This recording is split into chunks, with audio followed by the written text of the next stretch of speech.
Yo, it's your boy Ryan, Northwest Sports Fanatics, back at you with a new video. Today is Tuesday, April 1st, 2025, with your boy Ryan and the Northwest Sports Fanatics. Make sure you guys subscribe to the channel. Smash that like button either now or on your way out. Donate to your boy if you can. Cash App $ ORION NWSF or the YouTube Super Chat right here. We got some MLB action this Tuesday evening. The Detroit Tigers versus the Seattle Mariners. First pitch is going to be here in roughly 7 minutes. So let's cue up the music, take a look at the thumb, and let's get into the starting lineups. Happy Tuesday, everyone.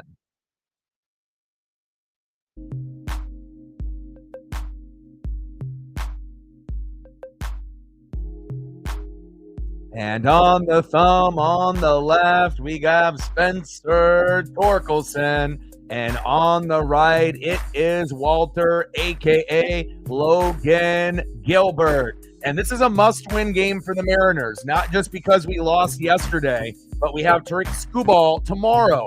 And again, if we don't win today, there's a very highly, chance that we would get swept and lose tomorrow. It's going to be an early start, and it's going to be Skubal versus Luis Castillo instead of someone like Skubal versus Bryce Miller or Skubal versus Wu, where we actually might have a better chance. So we better get it done here today because it might get pretty ugly tomorrow, but hopefully we can find a way to get it done here first tonight. Let's get into the starting lineups here first for the Detroit Tigers. And they love to move their guys around in the lineup. I admire them for that.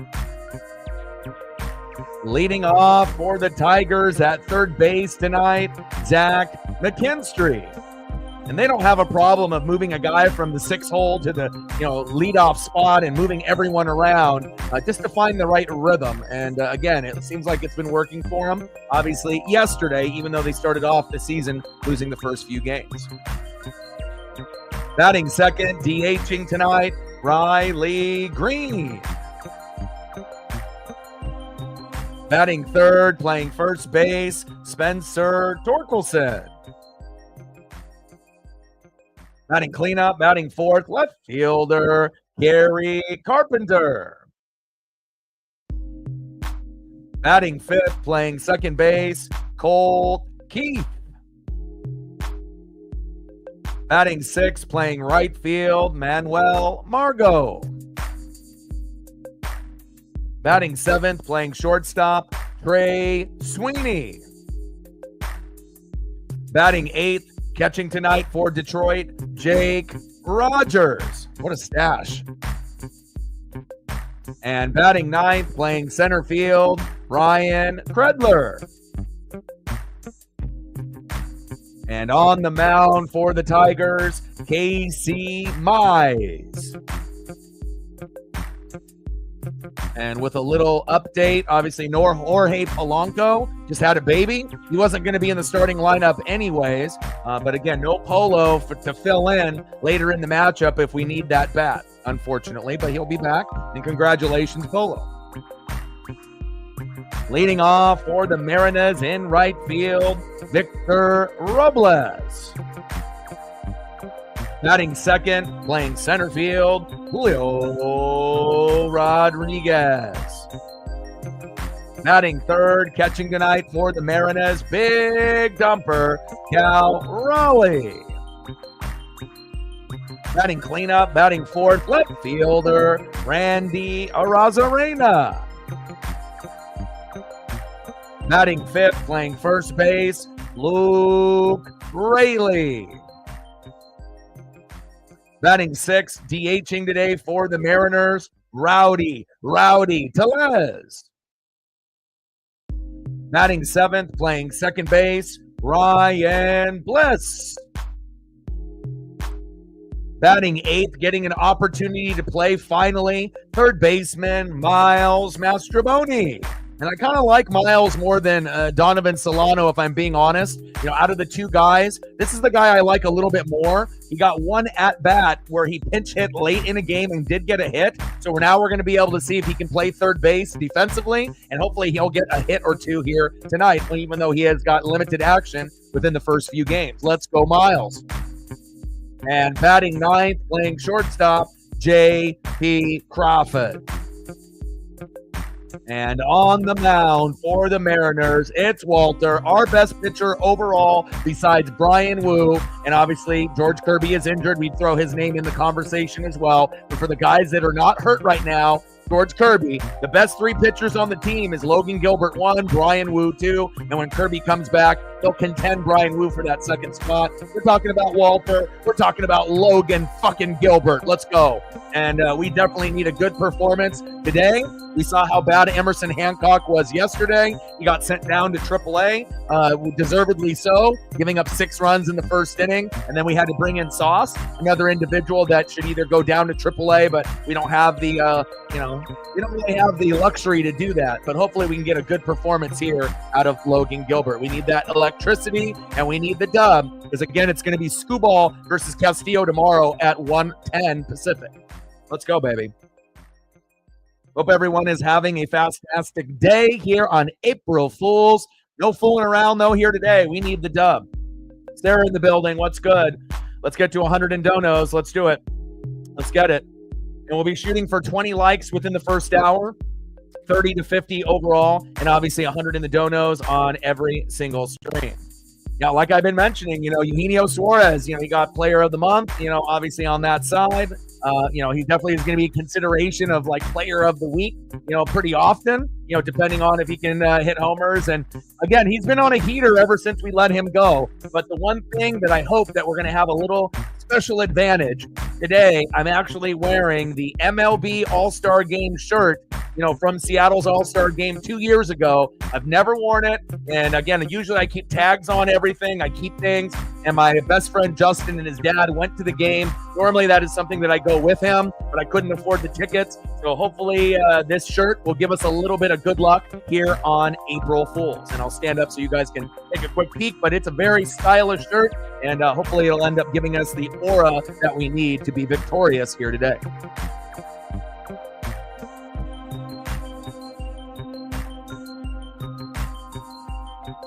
Let's go, baby.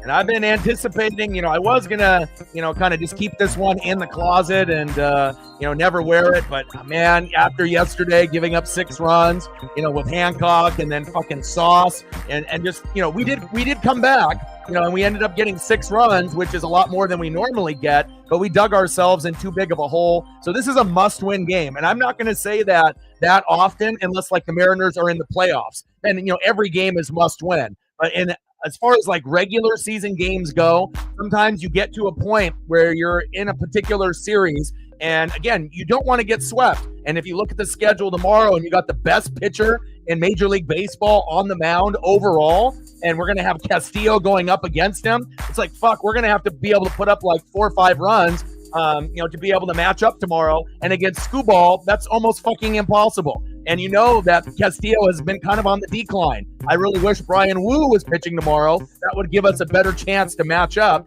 But again, for some dumb reason, Dan Wilson thinks Castillo is the second best pitcher on the team. Obviously George Kirby, you could put him in that role. But, I would have rather had Wu or Miller tomorrow. But again, a spade is a spade. You got to call it what it is. And we'll see where it all goes here today.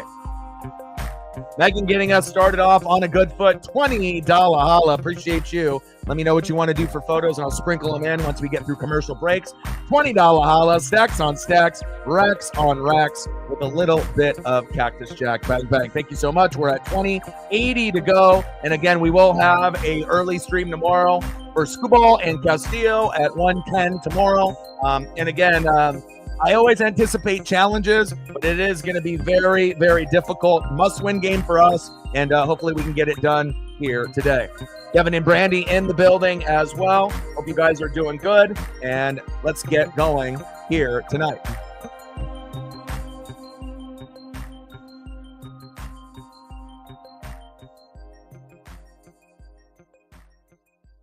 First pitch, right down the middle with a big swing and a miss to Zach McKinstry, ahead of the count 0-1. And this is our best pitcher on the team right now, so we're definitely going to give them the heater like they typically will give us with Skubal tomorrow. 0-1 pitch to McKinstry. McKinstry down to center field. Julio is there. There we go. No fly zone. 1 away. I like that. Good start. And again, the Tigers really move a lot of their guys around in the lineup. You know, you can have a McKinstry bat like 6 last night, and they might put him in the leadoff spot. So they definitely like to move their guys around. Sometimes that's good for chemistry. Next up, DH, Riley Green. Nice job, Logan, my boy.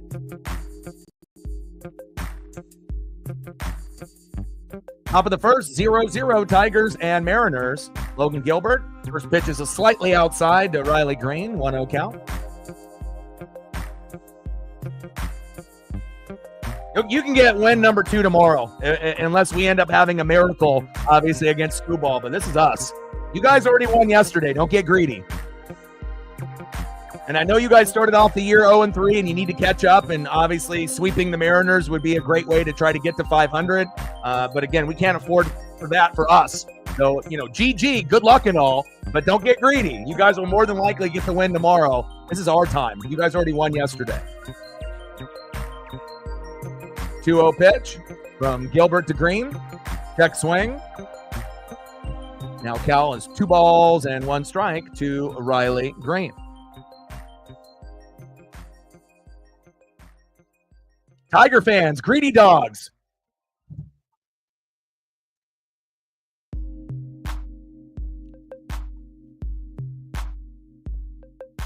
2-1 pitch. That one crushed foul. Go, baby. We need it. Let's go, Logan.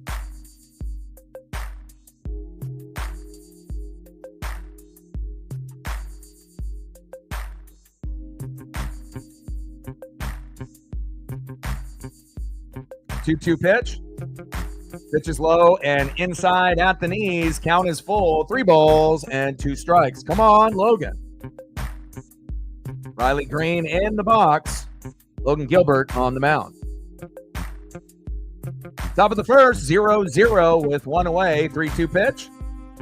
Crushed. Wow, I didn't know if that was fair or foul, but it looks like it is fair. And that's a stand-up double. Nice hit there by Riley Green. Nothing that we could have done. He smoked it. It was really close to that foul line. I don't know if we have any replays here. Let's look at the replay. Nice follow-through in the swing there by Riley Green. And he crushed it. Yeah, and it was fair. Nice job, Riley. We're not haters here. Next up, first baseman Spencer Torkelson.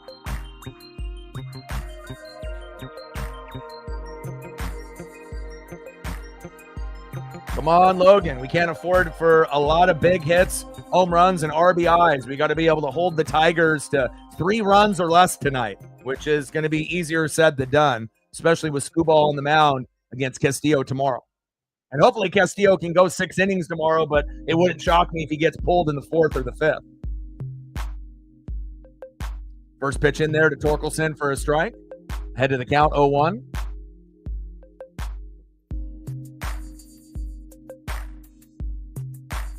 Oh, 0-1 pitch. That one crushed, fading, foul. Headed the count, 0-2. To Spencer Torkelson. Come on, baby. Let's go, Logan. We need it, baby.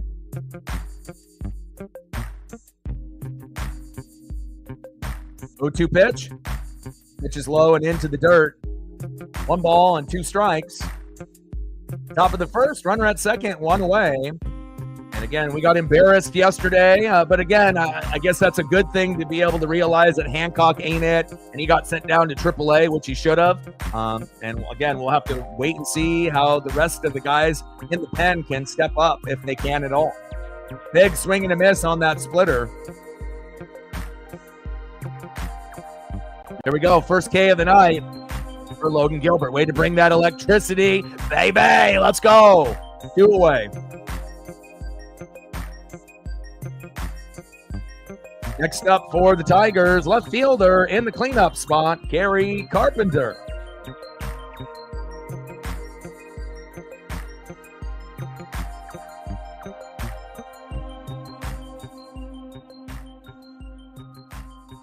Carpenter, nice.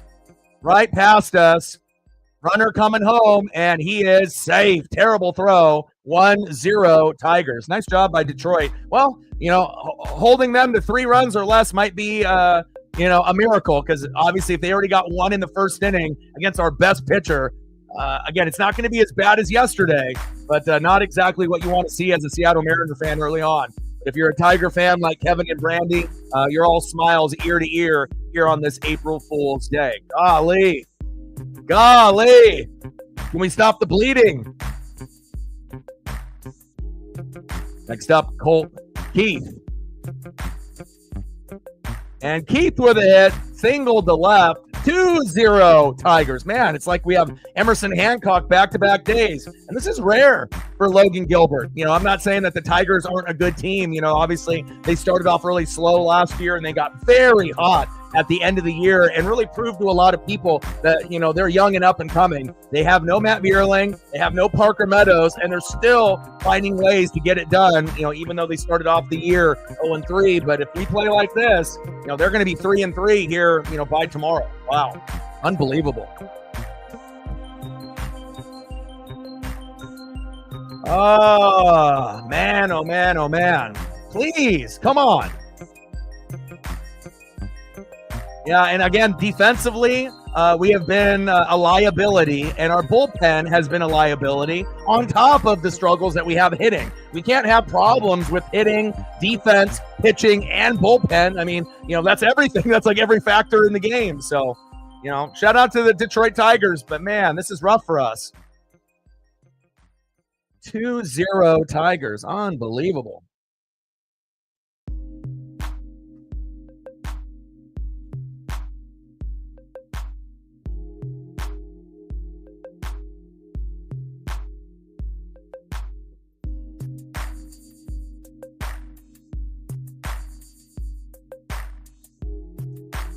Yeah, just great hitting there.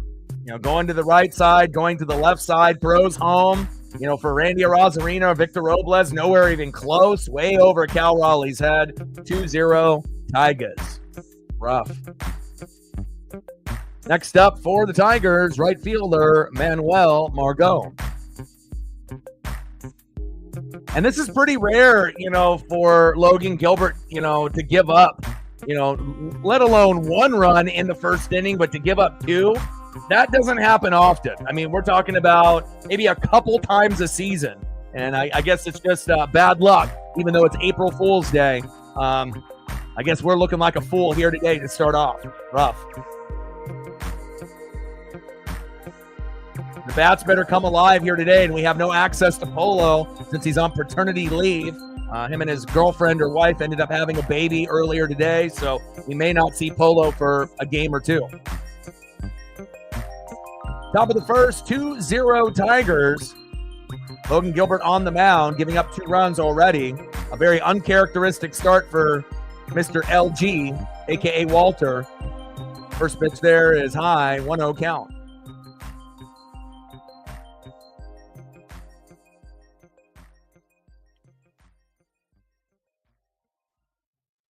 Pitch.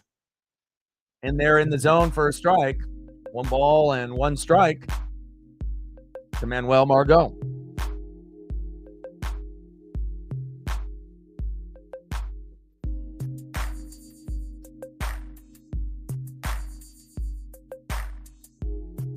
One pitch. Big swing and a miss. Head of the count 1-2.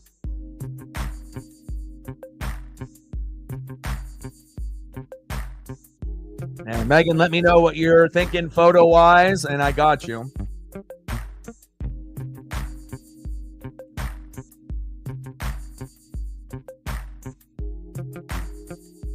Little piece of that there.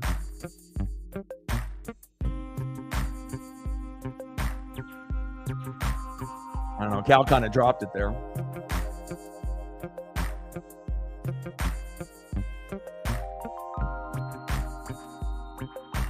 And big punch out. Finally, man. Strike 3 couldn't come soon enough. All right, baby. Let's go to the bottom of the first. See who's up here for the Mariners. Leading off for the Mariners in right field, Victor Robles. Batting second, center fielder, Julio Rodriguez.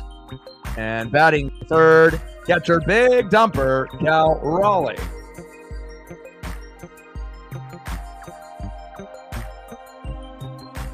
Okay, I got you. Get some photos up here for Megan while we're at the commercial break. Try to squeeze in as many as I can during the commercial break for you.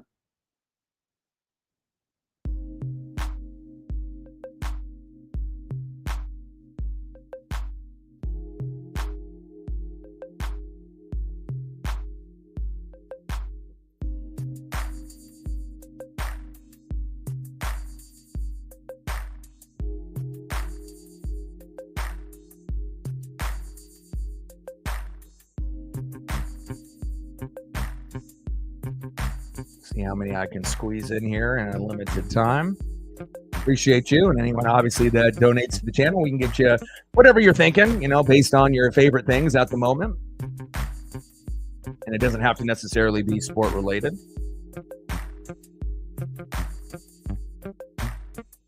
Rough start for the Mariners. Great start on April Fool's Day for the Tigers. And they go up to 0.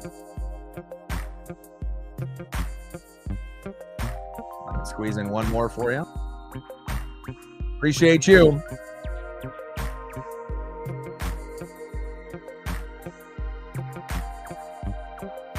All right, leading off here for the Mariners, Victor Robles. First pitch to Victor Robles in there for a strike. Good start for the Tigers there for Casey Mize. Casey Mize on the mound, Victor Robles in the box. Robles crushes that one into right field, and it drops. That's a good sign. Anytime you can get Victor Robles going early, definitely gives us an opportunity, not every time, but to hopefully move some guys over and maybe get in a good position. Nice job, Victor. Next up, center fielder, Julio Rodriguez. Let's go, J-Rod. Daniel in the building. What's good?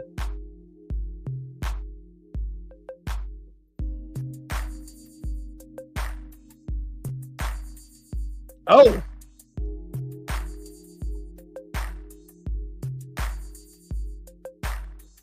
Wow. Did that hit Julio or did that hit the bat?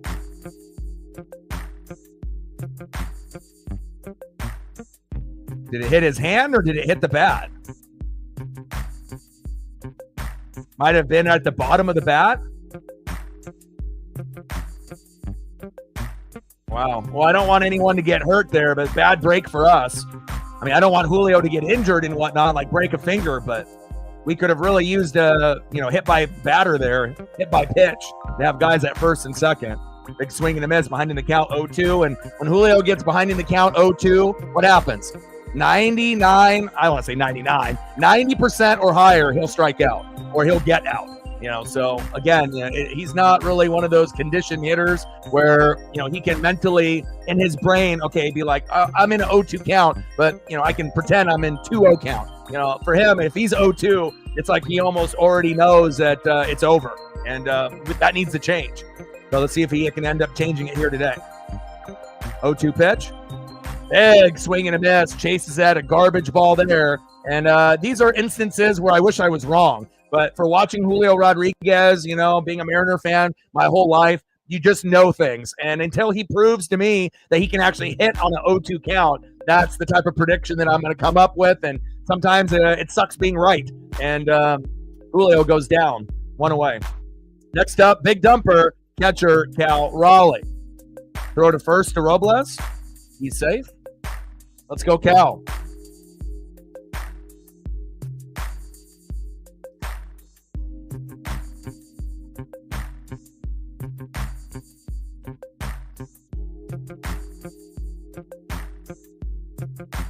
Pitch is low and into the dirt. 1-0 count to Big Dumper, Cal Raleigh.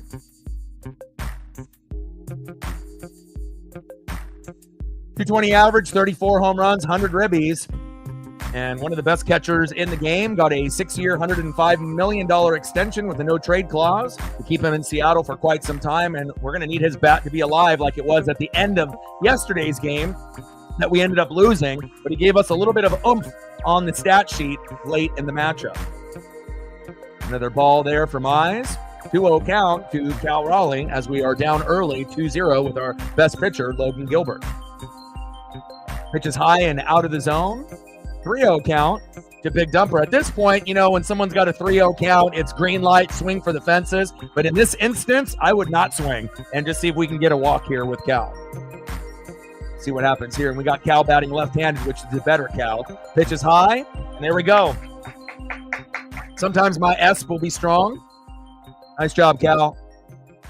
Next up, left fielder Randy Arozarena, who actually has been pretty good hitting-wise for us, maybe the second best after Jorge Polanco up to this early point of the season. And hopefully Randy can go yard like he did yesterday, or even just get an RBI and get on base. But we need that electricity at Arozarena.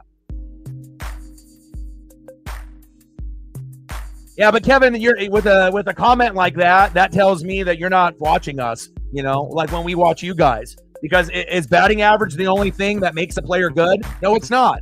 Obviously it's home runs, it's RBIs, it's defensive presence, throwing guys out at first and second. So if you're going to have that mentality that, it's only batting average, hell, someone could bat 300, have 8 home runs, right, and be a terrible defensive catcher, and then that to you is good? No, fuck no, it's not good. So just because a guy is batting 220, if he's getting 30-plus homers and he's the best defensive catcher, you have to be able to have a better mindset. Having that kind of mindset is being a baseball fan from like the 80s or the 90s. Things are different now, all right? Not every single individual is using a torpedo bat, okay? Just because you're batting at that average doesn't mean you're not a good player. Come on, Kevin, be better. 2-0 Tigers. Runners at first and second. Top of the first. Bottom of the first. Randy Arozarena crushes that one. Fading. Foul. Kevin. Shame. I thought you had some promise, my guy. I guess not. I felt that Tiger fans knew more. I guess not. Best catcher in the game to me, besides Adley Rushman.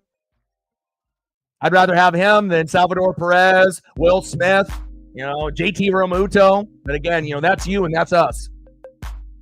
Throw to first. There we go.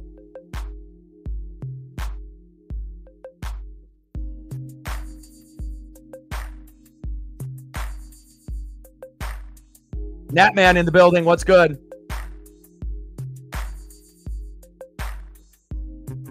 Yeah, we don't want to make people hear dumber. Pitches outside. Yeah, I think, you know what? Yeah. Yeah, can't do it. If that's the things that we're going to be talking about, then, I can't have people get dumber here. Sorry, bud. Runners at second and third. 2-0 Tigers. You can watch the game there, by yourself.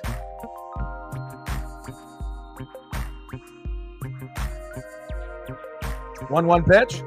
Pitch is high and out of the zone to Luke Raley. 2-1 count. I mean, we got to be able to have better thinking than having old school thinking from like the 80s and 90s. Wake up. We're in 2025. This is not 1995. That's the problem with fans that don't watch other teams. They don't understand. They're not watching. They don't get it. Big swing and a miss. Down goes Luke Raley. And that's the end of the first inning. 2-0 Tigers.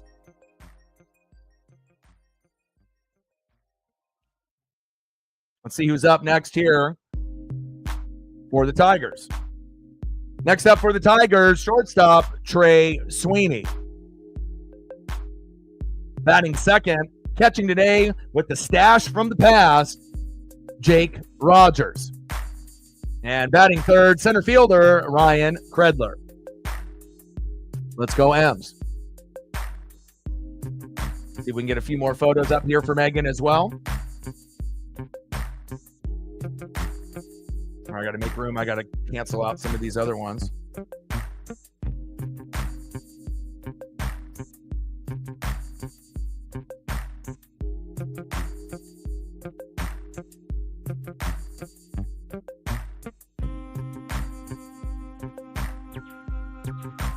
See if we can get a few other photos sprinkled in for her dono to get us going here.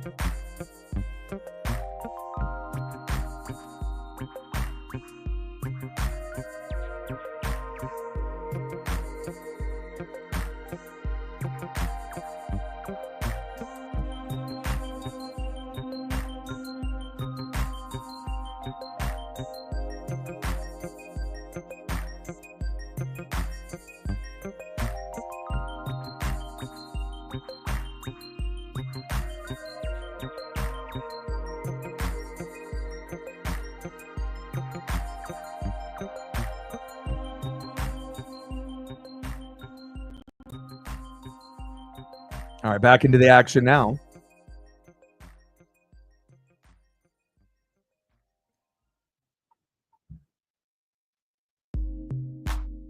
Sarah with the $5, appreciate you.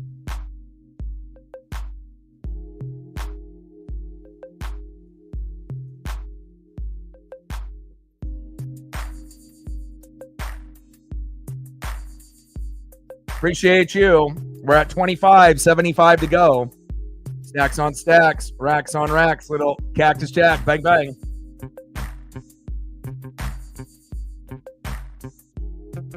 Sweeney, little flip to first for Logan Gilbert, one away. Nice job, Logan. Next up after Trey Sweeney, batting 8th, stashed from the past, catcher Jake Rogers.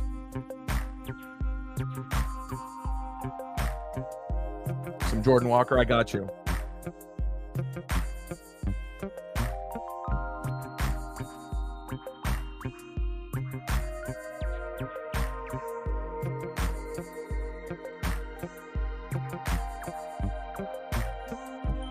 Gilbert, Reagan's, Wheeler. 0-2 pitch. Flip. Another flip there, 2 away. The stash from the past, can't get it done. Next up, center fielder Ryan Kredler.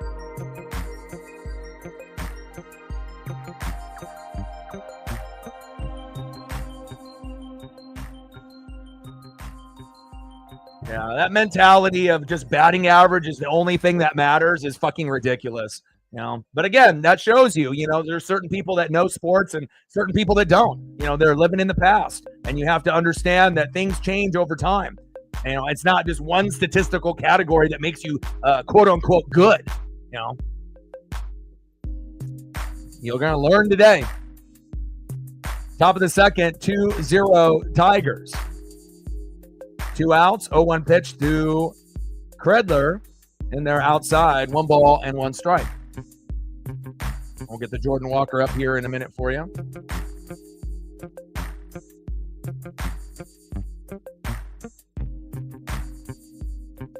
Come on, Logan. 1-1 pitch.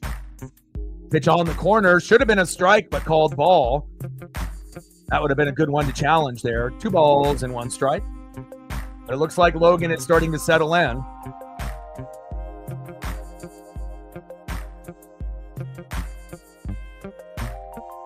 Two-one pitch. Big swing and a miss. 2 balls and 2 strikes.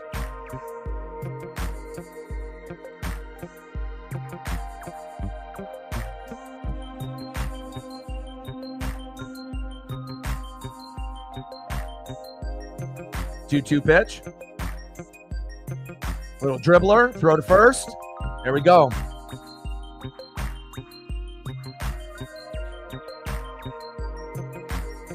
All right, let's see who's up next here for the Mariners. Next up for the Mariners in the 6th hole, DHing today, Rowdy Tellez. Batting second baseman, Ryan Bliss. And batting third, getting an opportunity to play and start for the very first time in 2025 at third. He pinch hit earlier in the season, a couple games ago, and did get a base hit, Miles Mastroboni. And I actually like this guy better than Donovan Solano as far as the names that we brought in. And they weren't big, but they were names. And out of the 2 guys, I actually like this guy a little bit better. But after tonight, that may change depending on how he plays. But we will wait and see. And let's see if we can plug in a little Jordan Walker here for Sarah.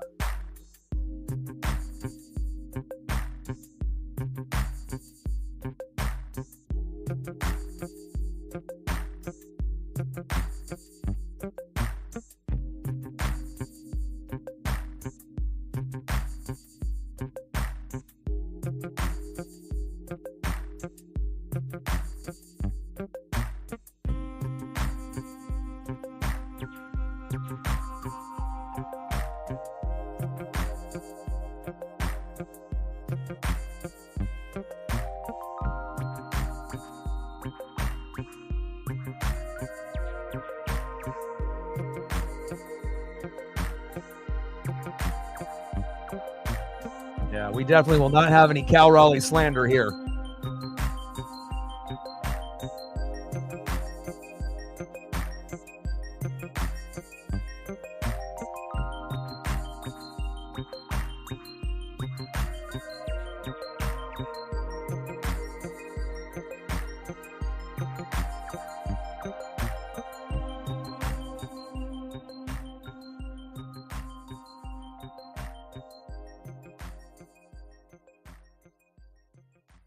Appreciate you. Tellez pops that one up. In foul territory, fading foul.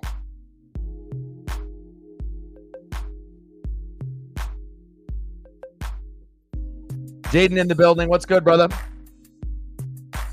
I'm doing good. You know, we're down 2-0 with Logan Gilbert on the mound, which is a little frustrating here on April Fool's Day, but you know, I still think that we have a good opportunity to win this matchup because it's a must-win game. We got Scooball versus Luis Castillo tomorrow at 1:10 Pacific. So early start. Typically, the Mariners don't do well in the morning or the early afternoon. Castillo has been progressively getting worse since we brought him in Julio's rookie year in 2022. So I'm not really expecting a whole lot tomorrow, but I'll be hoping for the best. But reality, you know, you're going to get the best pitcher in the game, and it's not on the Mariners. It's Scooball. So. And he's actually from the Pacific Northwest, and they're celebrating him here today.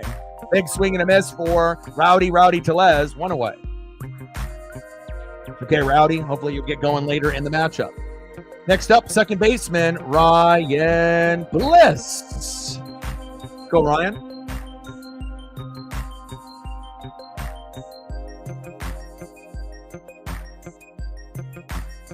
Pitches inside to Ryan Bliss, 1-0 count. Yeah, and especially with Logan Gilbert, you know, giving up 2 runs early on. I mean, it wasn't as bad as Emerson Hancock giving up 6. He got sent down to AAA. And, you know, they made some adjustments, you know, with obviously the Modesto Nuts and, you know, with Everett and all of them, you know, farm teams, you know, moving guys around and whatnot. So, you know, that was definitely a very shitty day yesterday with that. But at least we ended up getting 6. And I think that will carry over here today. And, you know, again, it's not going to always be easy for us. It's going to be tough. You know, we're the Seattle Mariners. We're not the Dodgers. We're not the Yankees. You know, we're a small market, and it's tough sometimes for us. Pitches outside, 2 balls and 2 strikes to Ryan Bliss. Casey Mize on the mound. Ryan Bliss in the box.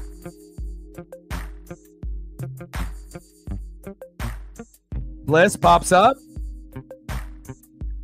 Right field, 2 away. Margot with the catch. Next up, getting an opportunity to start for the very first time, and they don't have a lot of photos available of him. This was the best one that I could find. Third baseman, Miles Mastroboni formerly of the Cubs.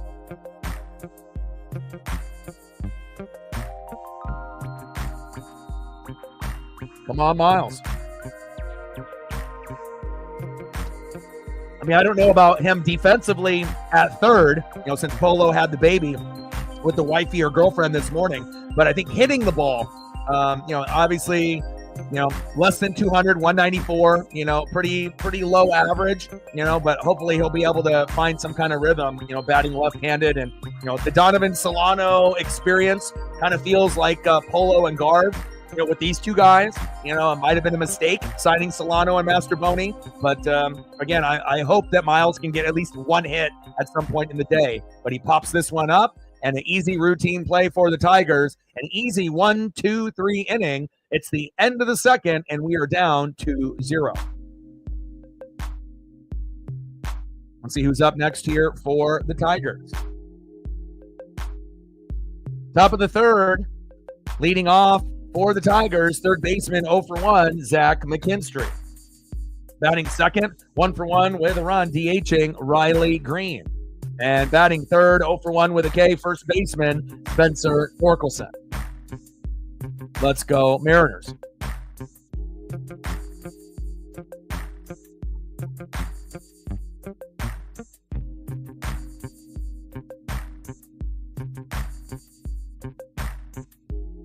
Like, sub, donate, comment, share. If you haven't smashed that like button yet, please do. We want to try to be able to get into a good number. We are at, what are we at? 13, 14, 15. There we go. All right, so we only need 5 more to go to hit 20. And let's see if we can maybe try to get as close to 30 as possible before the stream ends. Let's get it. And we're at 25, 75 to go.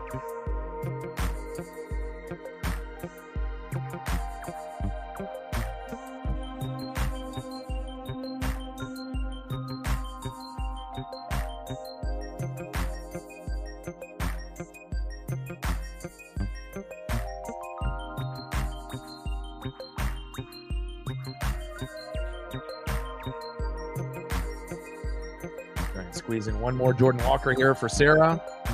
See if I can sprinkle in a little bit for Megan in between.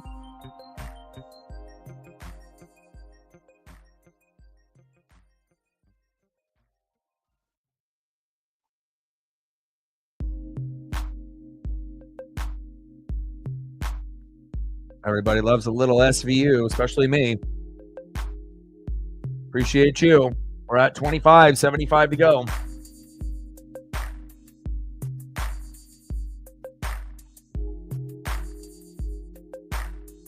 Appreciate you very, very much.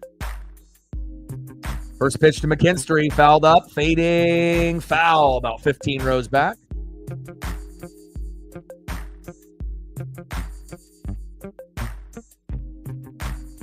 Yeah, and they're celebrating, obviously, Skubal, who pitched for Seattle, obviously there, and he didn't have any offers, really, for a guy, and it's kind of funny how that ends up happening sometimes where you get these guys that are like phenoms that, aren't, really highly recruited, whether it be in high school or college, and they work really, really hard. They have the confidence, they put in the work, and then they end up turning themselves into one of the best pitchers in the game. And for Skubal, you could argue he is the best pitcher in the game. We'll see how he does this season, but it was the 3 S's last year: Skubal, Sale, and Paul Skeens. And again, there will be a good opportunity for those guys to do some damage, obviously, this year as well. That one chopped foul behind the count 0-2 from Logan Gilbert to Zach McKinstry. And again, they move a lot of their guys around. McKinstry, I think, was in the lineup at 6, and now he's leading off. So they definitely are not afraid of moving guys up and down in the order. I wish the Mariners would do that a little bit more often, if I'm being honest. And then a nice base hit all the way out there to Victor Robles. Zach McKinstry on first base. Next up, DHing for Detroit, Riley Green.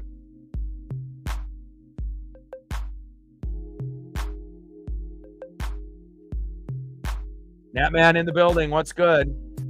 And if we can keep tabs on the likes and the donos, it'd be greatly appreciated. Natman, how you doing today? Everything going good? Pitch is high and out of the zone. 1-0 count to Riley Green. Kind of a sneaky hitter. Got to definitely make sure we're pitching him, outside of the zone, because if not, he will make you pay. And he obviously had a double in the first for a run early on.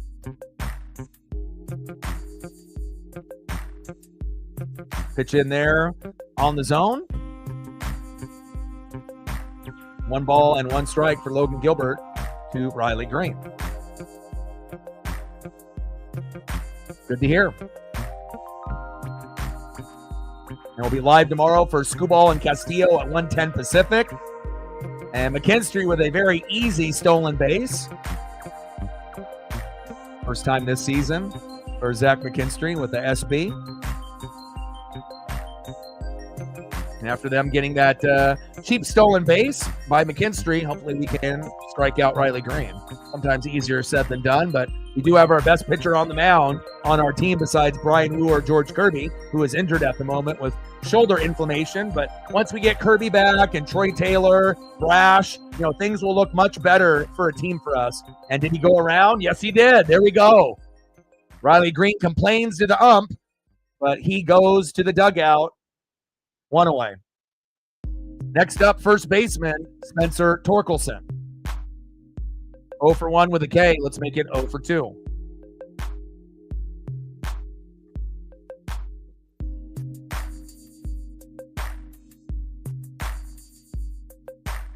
Oh, wow. Torque all the way to right. Victor Robles out of position. And that's going to be a double and bringing a runner home. 3-0 Tigers. Brutal. Gosh. I mean, it's one thing when we get beat up, when we have our worst pitcher out of 6 guys, and Emerson Hancock, he gives up 6 in the first inning, and we send him down to AAA. But this is not what we expect, out of our best pitcher, a top 10 pitcher overall in the league in Logan Gilbert. But you got to give, the Tigers credit. And Torque was one of those guys that was highly touted, got sent down to AAA, mentally and physically was kind of beat up, and has found his way back into the starting lineup and is making the Mariners pay here today. Nice job, Torque. 3-0 Tigers. Next up, left fielder, Barry Carpenter. We're not haters here. We're going to give credit where credit is due, which most people cannot do.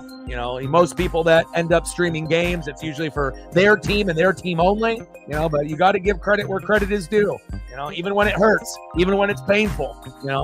This is not what I was expecting on April Fool's Day. I definitely expected them, to put up a few runs, and I knew that we were going to have to put up 4 or more, which is a pretty tough task, here in 2025 so far.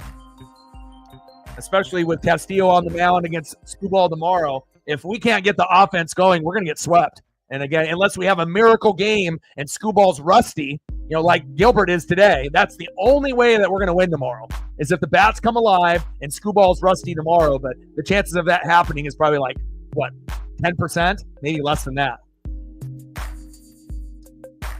1 ball and 1 strike to Kerry Carpenter.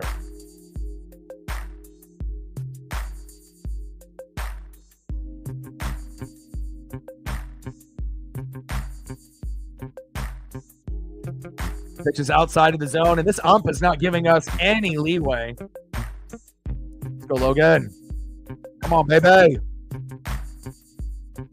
I mean, the social media post I put out, I put Randy Arozarena on there. But I figured, I'll give Logan the love, since I put Julio on the thumb on the very first game on opening day. But maybe I should have put Randy on the thumb instead.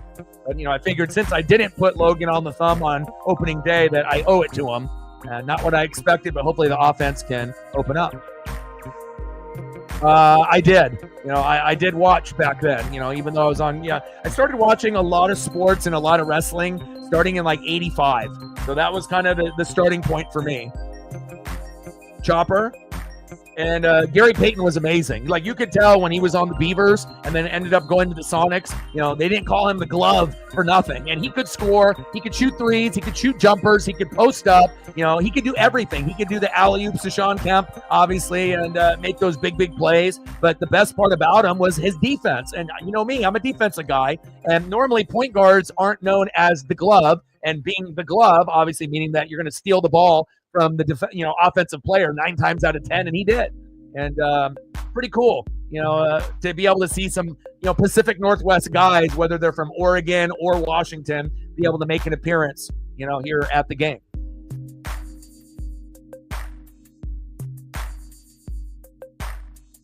Top of the third, 3-0 Tigers. Runner at second with 1 out. Gilbert on the mound, Kerry Carpenter in the box. 3-2 pitch. Big swing and a miss. Got him.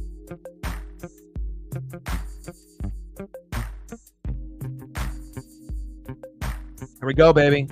We need more of that electricity, Logan. Again, if anyone can get to 10 Ks in a game, besides maybe Brian Wu or George Kirby, it's you. We need you. Same thing with Bryce Miller. Come on, baby. Settle in.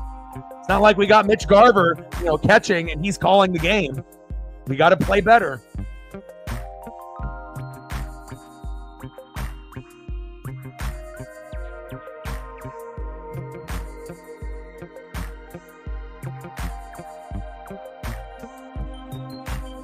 Top of the third, 3-0 Tigers. Runner at second with 2 outs. Next up is Colt Keith.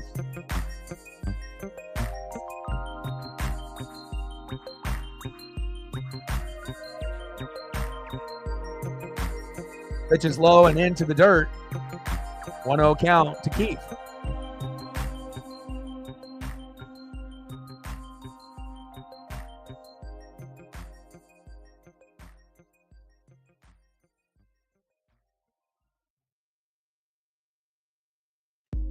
1-0 pitch. Pitch in the zone. Finally, we get a strike call from the ump. 1 ball and 1 strike.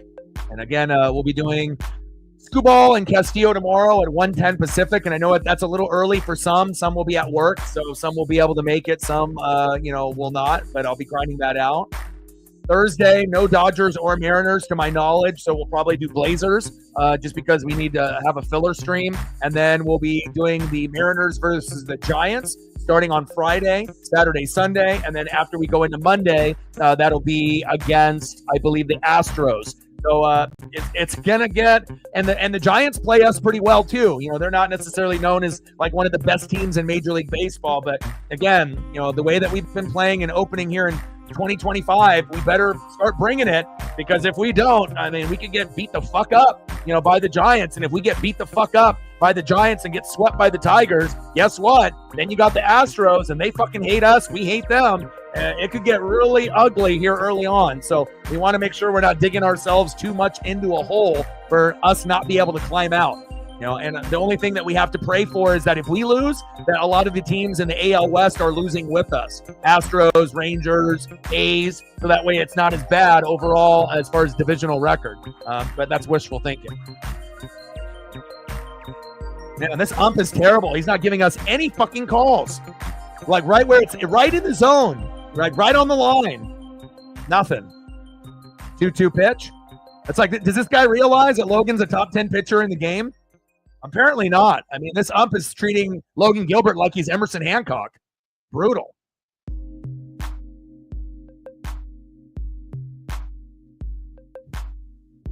You can tell Logan is frustrated. He doesn't have that same type of swagger and aura. He's frustrated, deservedly so, being down 3-0. But also on top of that, he's not getting any calls from this ump when he actually is getting strikes in the zone. And then the frustration is building over now. 3-2 pitch, and that's low and into the dirt. And frustration is starting to boil over. Keith with a walk. Now we have to get out of this inning, and we can't be down by more than 3. Next up is Manuel Margot. Strongest players for the Tigers early on: Torkelson 7 for 16, Dylan Dingler 5 for 11, and Manuel Margot, the next man up, 5 for 10. Why can't the Mariners have fucking stats like that? But again, when you end up being a bottom 5 hitting team for the last 3-4 years, you can't expect stats like that until things improve with players, lineups, and guys stepping up. First pitch to Margot, in there for a strike. Wow, the ump actually gave one to him. Ahead of the count, 0-1.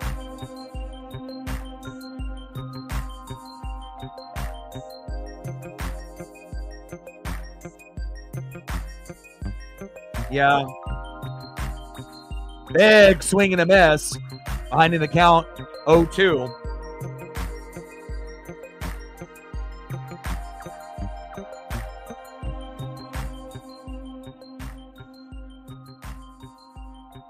Things will get better for us. It's just a matter of time. And normally, Mariners really start hitting their stride, when the weather gets warmer. But again, we don't want to climb into such a fucking hole where, we're going to be sitting in like 3rd or 4th place in the AL West, where it's like Astros, Rangers, Athletics pass us, and the only team that we're better than is the Angels. We can't have that. We have to be able to, fucking stay afloat somehow, some way. Pitches outside, 1 ball and 2 strikes from Logan Gilbert to Margot.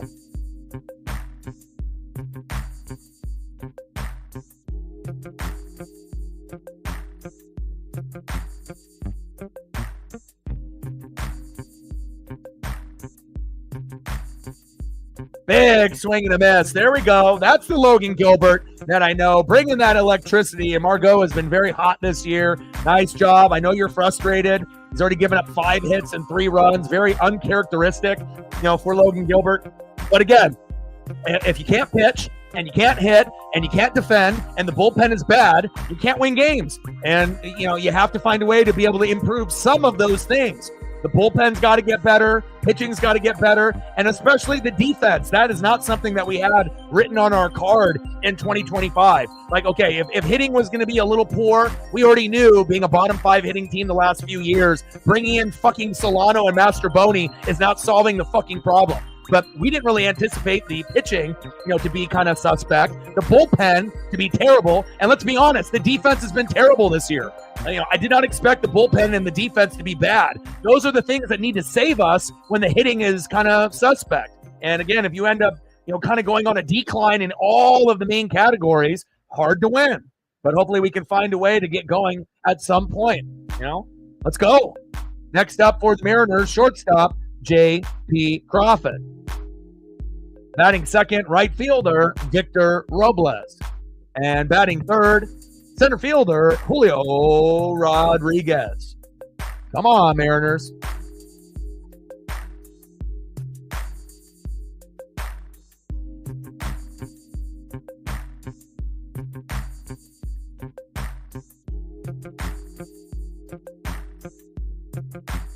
But also we have injuries too. So you have to think about it, with the bullpen being bad. Once we end up having Brash ready, you could use him in the 6th, 7th, 8th, or 9th, right? Then you got Troy Taylor, who gave you that heat, like Bryce Miller and Brian Wu. Then you got Santos, and then you got Munoz. If you can use those 4 guys, and we don't have to worry about Sauce or Bizzardo or Colin Snyder or any of these other guys, we'll be much better.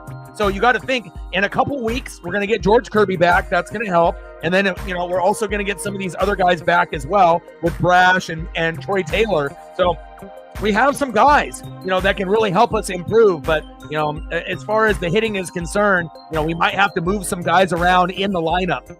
Again, when things, and we're not really, doing everything to win. We're not dropping bunts down, when we need to be. And again, I know that's not something that a lot of teams do, but when you're a bottom 5 hitting team, you've got to experiment and do things that other teams are not willing to do to get things turned the fuck around.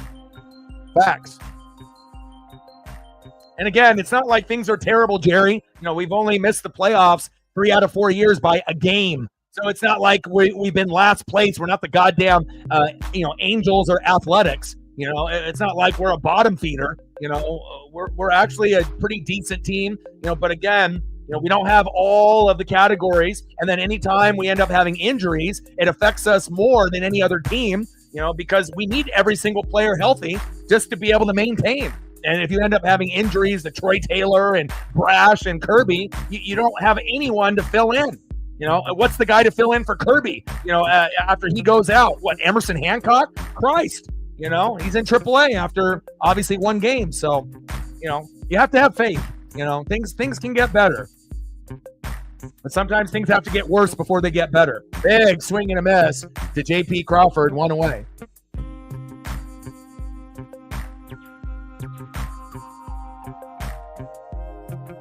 And blaming the ownership and the GM isn't going to, fix anything. It's like beating a dead horse. I mean, how often are we going to continue to say that the GM and the ownership is terrible and they're not spending the money? At this point, we can't do anything about that. We're not in a position to change that. So we just have to do the best with what we have. Zay in the building. What's good? Reflect with the $5. Appreciate you. Stacks on stacks, racks on racks. Little Cactus Jack, bang, bang. Again, being a Mariner fan isn't for everyone. Again, you have to be mentally strong. If you're mentally strong, you're not going to be built to be a fan of a Pacific Northwest team. You have to look, on being like a Duck or a Beaver or a Cougar or a Husky or a Mariner or a Seahawk or a Kraken, whatever it may be, or a Mariner fan. It's not going to be easy. But the one thing is when we end up getting good, we're very, very good. But sometimes it takes 4 to 5 years to get to that point. We're not the fucking Dodgers. We're not the fucking Yankees. We're small market. So, to compare us, to like these teams that are super teams that spend money is unrealistic. You have to compare us to the teams that are similar to us based off spending and how the team is laid out. So, again, we just have to overachieve, plain and simple. Nothing else that we can do.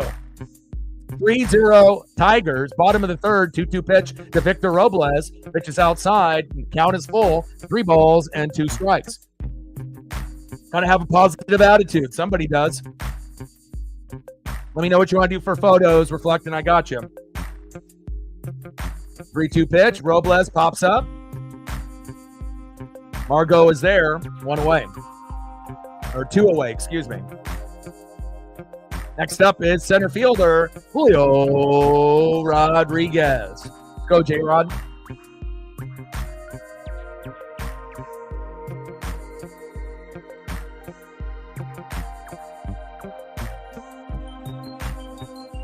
Yeah, I mean, if you're not mentally tough, these teams in the Pacific Northwest will break you. It's either you're a fan or you're not, and you can handle the tough times or you can't, Throw to first. And again, I've been watching this team since 1985. So it's like, a lot of these teams that are in the Pacific Northwest, it's hard. It's not easy, but again, it's better than being a bandwagon fan and then winning all the time and it doesn't mean anything. So then when we actually have a special moment where we make the playoffs for the first time in 20 years, it can make you cry. It can make you emotional because you've gone through so much bullshit to get to that point. So, again, I wouldn't trade it for anything. I want to be able to earn these moments. And again, I know it's going to be tough. Most people can't handle it, but again, things will get better as the season goes. But again, things aren't going to get better by just bitching and moaning about the GM and the ownership. We just have to dig down, dig deep, and find a way. Try to overachieve the best way that we can with some of our key guys being hurt early in the season, which is not ideal. End of the third inning, 3-0 Tigers. Let's see who's up next here for Detroit.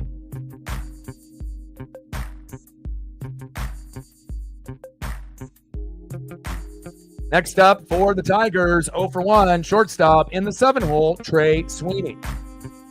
Batting second, 0-for-1, catcher Jake Rogers, stash from the past.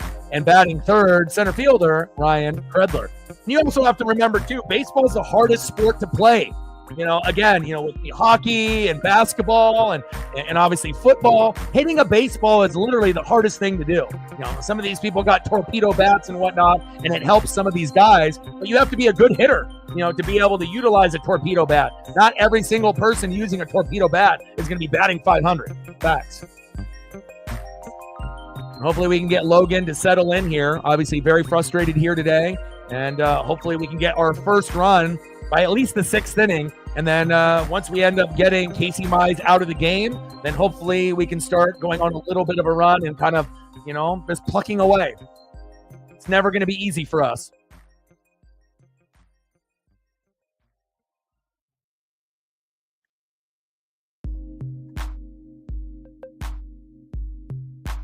He said S&M.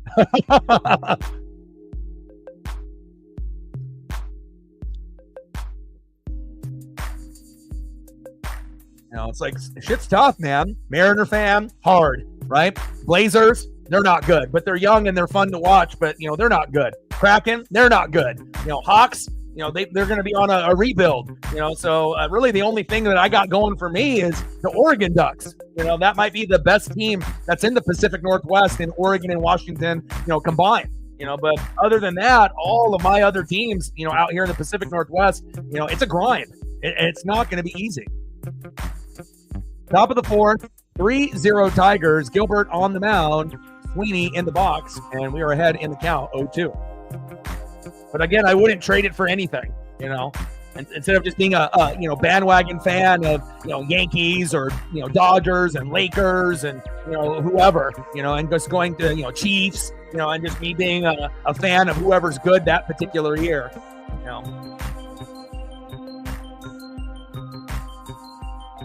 But I will say this, it sucks when things are going bad and they go bad for, an extended period of time. It's not fun, but again, life is 10% of what happens to you, 90% on how you react to it. And regardless on if the owner and, the management, they spend the money or they get the right players or they don't, I'm still going to root 110%. Got him. There we go. Nice job by Logan Gilbert with that punch out, baby. There we go. Way to bring that electricity, Logan. And pitchers are going to give up 1 to 3 runs pretty, frequently. It's going to take 4 to 5 runs typically in a game to win. And the Mariners are not built to win games 1-0, 2-1, 3-2. So it's like we have to find a way. And again, having Polo, having the baby, congratulations, isn't ideal for us because his bat has been the best for us in 2025. And even though he probably wasn't going to start today, actually, I think he probably was, since they have Mastroboni there, but we have to get through it. 0-1 pitch, big swing and a miss to Rogers, stash from the pass behind in the count, 0-2.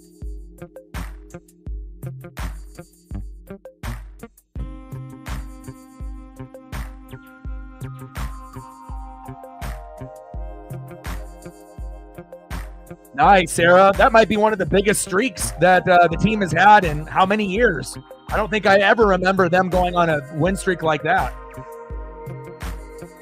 Nice, Captain. Congrats. That's awesome.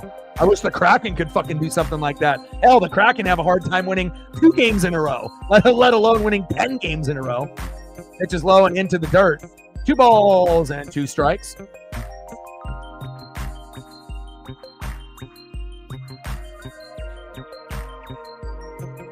You know, Uncle Mo is real. You know, that momentum is real in sports. It really is. 2-2 pitch.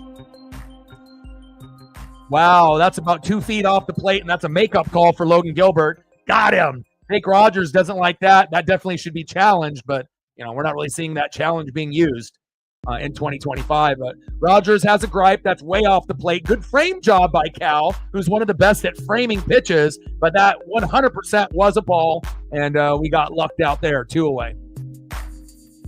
Sorry, Jake. You got a sweet stash, though. Next up, center fielder Ryan Kredler.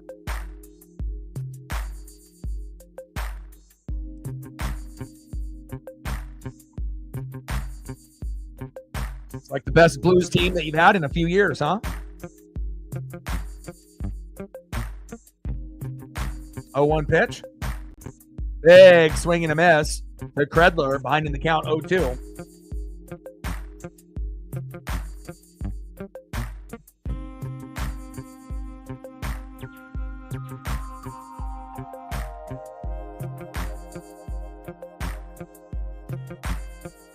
And again, remember, our farm system has got a lot of guys that could help us. You know, it's just a matter of time of, you know, getting them developed to the point where they feel that they could help us. But if you look at, you know, the struggles of a lot of these guys that are kind of household names, you know, we're going to need the Felnin Celestin. We're going to need the Harry Ford. We're going to need, you know, the Cole Young and the Colt Emersons. We're going to need these guys, you know, the Lazaro Montes. And, you know, once these guys come up, you know, even if they struggle a little bit, at least it'll give us fans something new to cheer for, you know. And again, you know, we have some issues, you know, at first base, second base, shortstop, third base, even though, you know, Rayleigh looks like it's pretty good there at first, and you can kind of put other individuals there like Rowdy Tellez. So I'm not really worried about first as much, but second, short, and third, even though Ryan Bliss has been pretty good defensively, but his bat could be better. But obviously, JP needs to be replaced, even though I like JP Crawford as a human being. He's not cutting it. You know, after being a leadoff hitter and being in the 9-hole, you know, the ego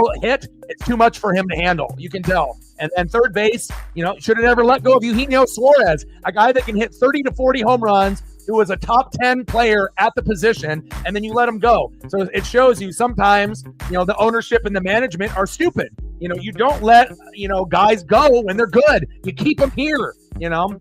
And again, we've had that problem with him, Adam Jones, and other guys. You know, when they leave us, they turn into all-stars. You know, it's a hard ballpark to hit at, but the thing I miss the most about third base is Eugenio Suarez playing D. You know, you take it for granted. You know, I feel like the ownership did. Like, we'll be able to find someone that's just as good as him or better. No, you know, and again, who knows when we'll end up having another good third baseman. It might be years from now. Hopefully not, but, you know, you have to understand when you have a diamond, you know, don't take that shit for granted, you know. But again, the Mariners at the top, not the brightest bunch, you know.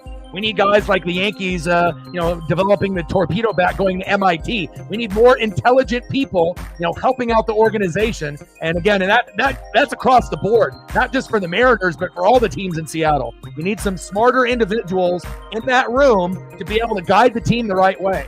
And again, some people have these egos and think that they can do it when they don't have the knowledge to do it. Facts. Next up, for Casey Mize, Cal Raleigh. Come on, Cal. Someone needs to get us off the schneid. Come on, baby. Try to ends up, baby. Let's go. 0-1 pitch is low and at the knees. 1 ball and 1 strike. Casey Mize on the mound. Big dumper in the box.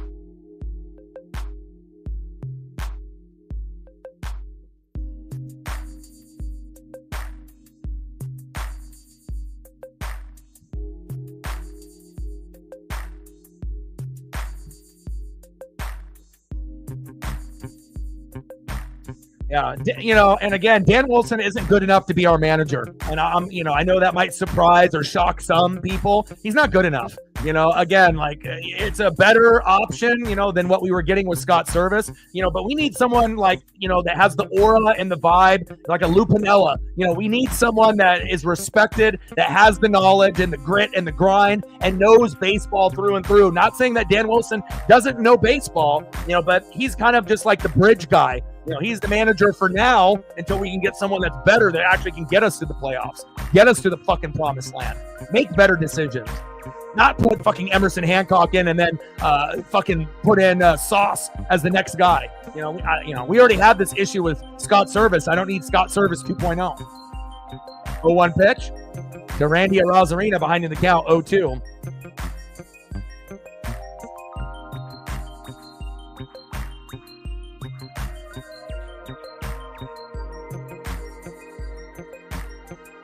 Yeah.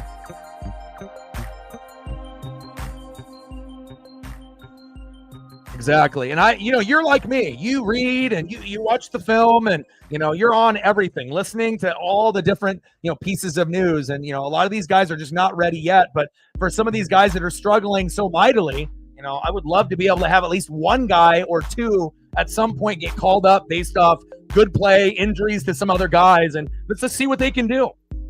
Can't hurt. Especially when some of these other guys are struggling. It's not like we have a fucking all-star team. 1-2 pitch. I mean, if we're going to struggle, we might as well have some excitement while we're struggling.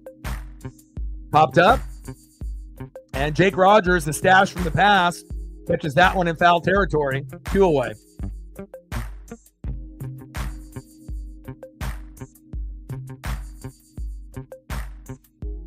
Next up for the Mariners, first baseman Luke Raley.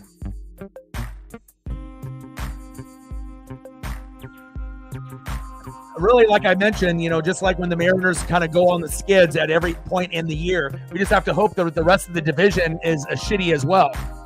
And again, if the rest of the division in the AL West is having problems also, then us losing kind of on a regular basis won't be as bad. It obviously will get much, much worse as if we're losing and then all the other teams are winning and then we start sliding all the way to the bottom of the division or second to last. So we just have to find a way, to just tread water and start to get, some rhythm, but again, the aura and the vibe are not there. And again, someone needs to be able to step up and be a vocal leader for this team.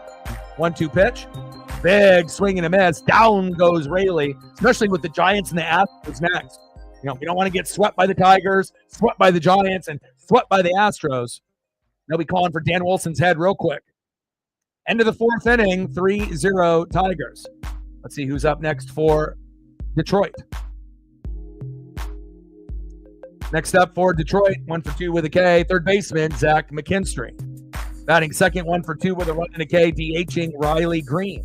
And batting third, 1 for 2 with an RBI and a K, a stud, first baseman Spencer Torkelson. Come on, Mariners.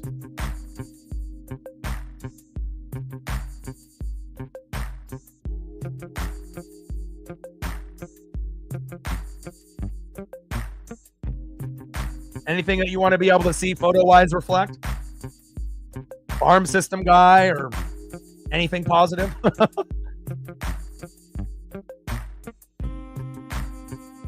Judah in the building. What's good? Judah's always on point with the routine. He's a routine guy, and we love having you here. How are you doing today, Judah? Hope you're having a great day today. Brett in the building, another one of my favorites in the building. How are you? Miss ya, love ya. Hope you're doing good.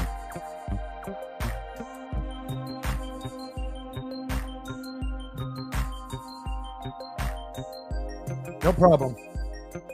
Yeah, parlay. How's your parlays going, my guy? Hello.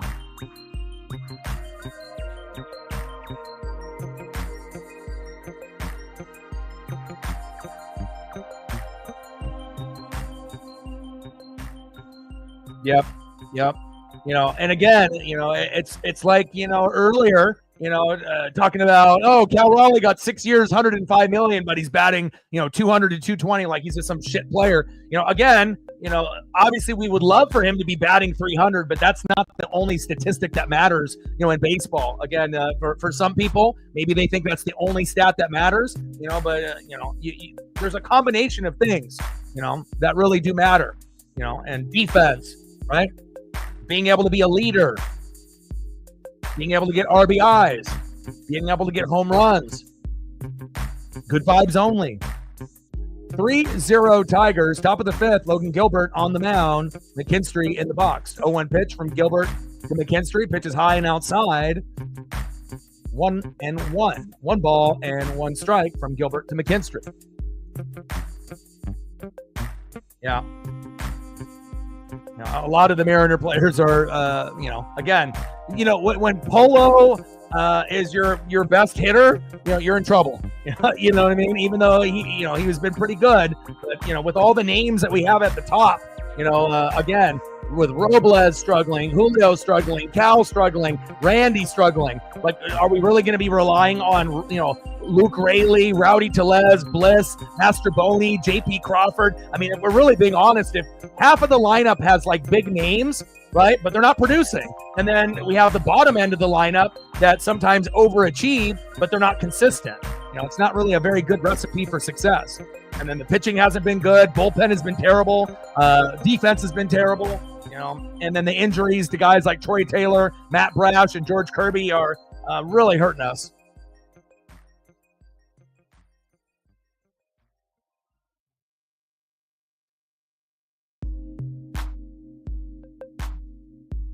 Like, sub, donate, comment, share. If you haven't smashed that like button yet, please do. 2-2 pitch. Chopper. Bliss. 1 away. Throw to Luke Raley. There we go. And that's one thing, at least on a bright side, I do like Ryan Bliss on defense at second. Next up for the Tigers, DHing Riley Green.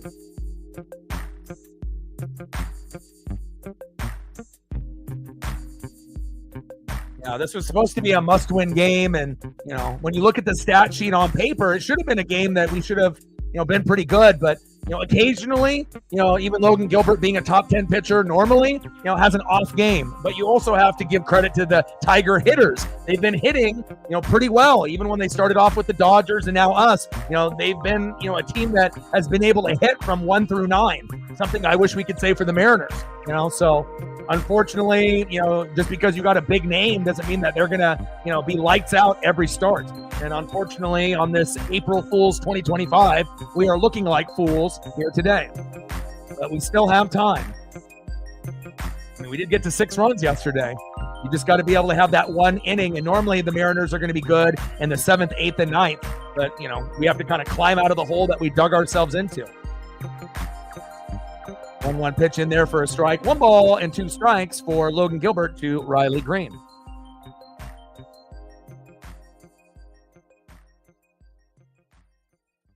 Well, betting on the Dodgers to win every game will be the smart thing to do. They're the best team in baseball. They got everything that the Mariner fans wish they had. And, they'll lose some games, but, more times than not, 3 out of 4 games, they're going to win.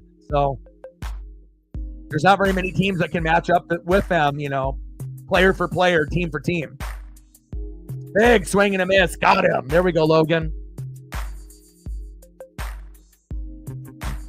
There we go. 2 away. Next up for the Tigers, first baseman Spencer Torkelson. Come on, Mariners.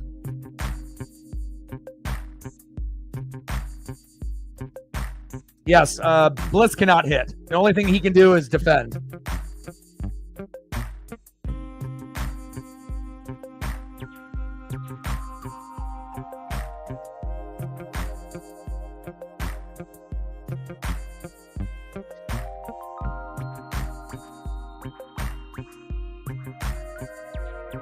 Yeah, you got to also think it's like mechanics, but then it also gets in your head and it's mental.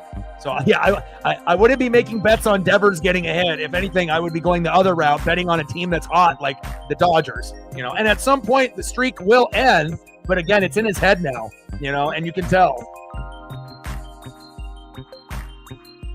But even a guy like Luis Arraez that me and Reflect were talking about, he started off the season like 0-16, and he's the best hitter in baseball, or at least he has been the last 3 to 4 years. It doesn't really matter if he's on the Twins, or if he's on the Marlins, or if he's on the Padres. Wherever Luis Arraez goes, he's money, kind of like a modern day Ichiro. But even him, the best hitter in the last 3 to 4 years, started off the season up to yesterday and was like 0-16. So again, and we know he'll be able to turn it around, but definitely not ideal for Devers either.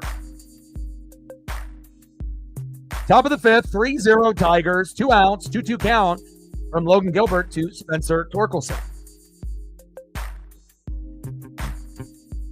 Let's go, baby. 2-2 pitch. Pitch is outside, count is full.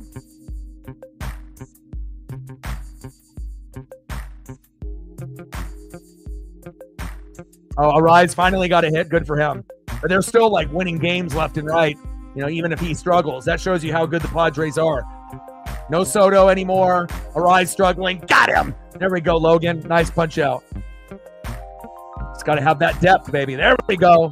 Way to bring that electricity. And just a kind of an uncharacteristic slow start. But again, I don't really, think that, Logan necessarily was off. I think we have to just really give credit where credit is due. The Tigers hitters, normally people aren't talking about the Tigers, but again, they got hot late in the year and they were good. At the beginning of the year, they kind of struggled, but they got really hot at the end of the year. And again, if you have guys like Spencer Torkelson, who was a guy that was highly touted, struggled mentally and physically, went down to AAA, was kind of losing faith in himself, and then finally worked his way back up. And now he's one of the hottest hitters in baseball in 2025.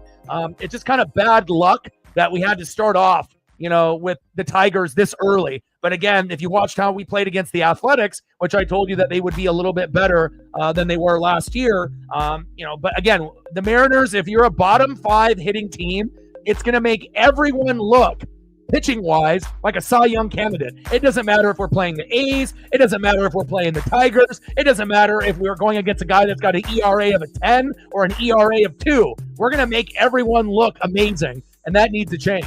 But again, who's going to step up for the Mariners to make that happen? I don't know, but I hope that it does happen at some point. Let's go to the bottom of the fifth. Come on, M's. Next up, DHing for Seattle, Rowdy Tellez. Batting second baseman, Ryan Bliss. And batting third, former Cub, playing third base for Polanco since he's on paternity leave with a new baby, Miles Mastrobuoni. Got a lot of guys that can't fucking hit right now.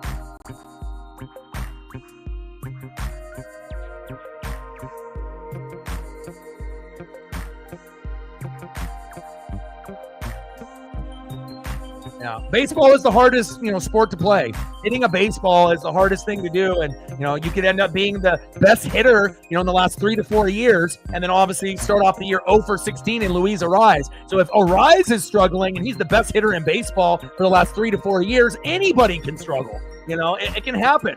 And again, no one expected the best hitter in baseball to start off 1-for-19. So again, it really does show you how hard it is to hit a baseball. And now there's a lot of these combined new pitches, that they're starting to come out.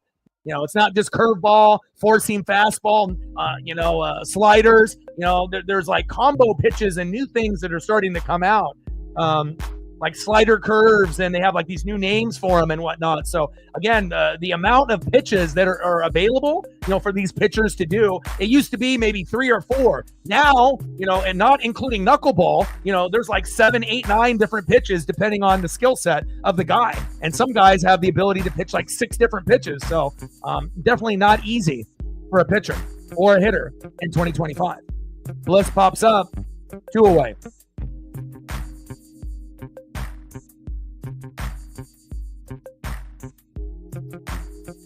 Next up is Miles Mastrobuoni.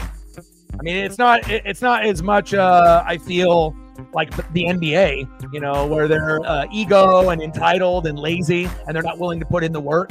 It's like for baseball, you have to think you got to put in more work, to be great than any other sport. Like obviously, skating and obviously in the NHL, I have so much respect for those athletes there, to be able to assist and to score goals and play defense and to be skating on top of that, like amazing athletes that play that sport. But to me, shooting a basket, throwing a football, catching a football is very easy compared to skating and scoring, as well as pitching and hitting in baseball. It's a lot more difficult across the board, in my opinion, to be great in the NHL or to be great in the MLB. It's a lot easier to be an athlete in the NBA and the NFL and succeed. 3-0 pitch. On the corner in there for a strike to Master Boney. 3 balls and 1 strike. Yeah, and that shoulder inflammation ain't no joke. Kirby, has been out for quite a while, like a month. So, got to let that heal. Throw to first, got him. And again, anytime a guy ends up, starting kind of slow, you also have to wonder, are they injured? It's not something that they usually bring up. Sometimes they'll bring it up and whatnot. Sometimes they don't. And again, when guys end up getting hurt, which happens in baseball a lot, sometimes they turn to PEDs like Jerks and Profar. And it looks like the PED that he took is the same one that Manny Ramirez got pinched for back in the day based on an article that I read earlier this morning. So again, there's a lot of pressure. You got to think, in any other sport, you can score 10 points, still have a job. You can end up getting 500-600 yards receiving. You still have a job. In baseball, right? You hit 3 times out of 10 and you're one of the best in the world. You hit 2 times out of 10, you might not be out of a job. You hit 1 out of 10, you might not even be in the majors. So it's not like guys in baseball are hitting 5 out of 10 or 6 out of 10. Like, that's how difficult it really is. But the difference between 1 or 2 out of 10 or 3 out of 10 could be the difference between you actually having a job or not.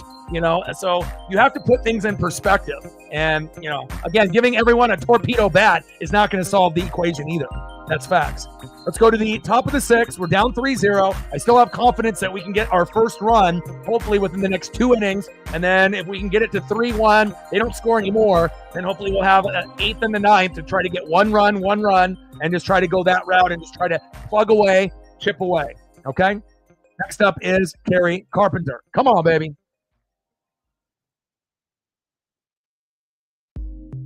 Let's go, mams. We need this. Let's go. Like, sub, donate, comment, share. Where are we at on the likes?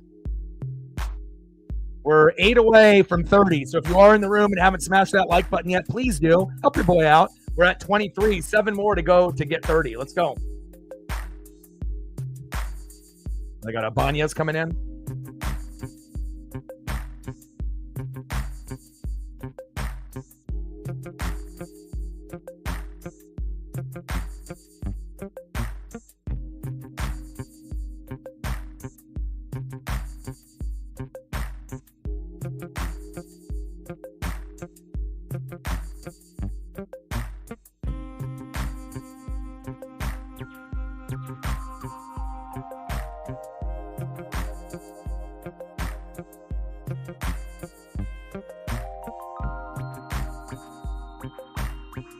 Ibanez.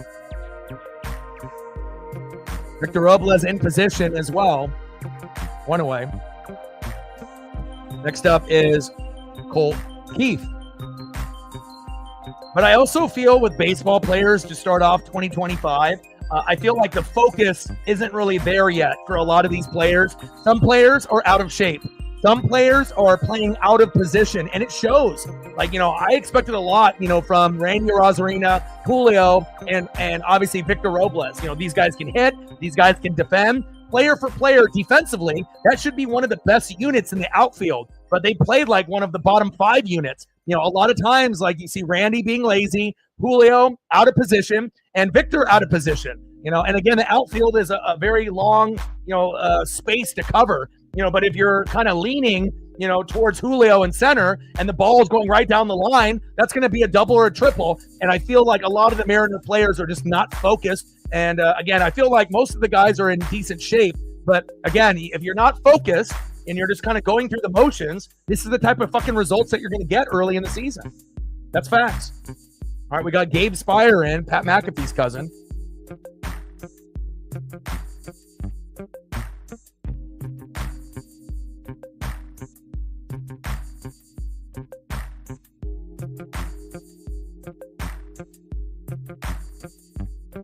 Come on, Gabe. Big swing and a miss.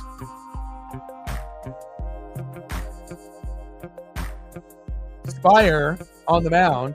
Manuel Margot in the box.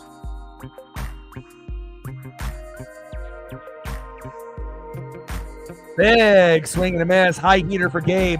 And I feel with the Mariners, too, we need more elite left-handed pitchers. We need more elite left-handed hitters. And on top of that, we need to be able to, we need to be able to hit left-handed pitching. We're terrible at it.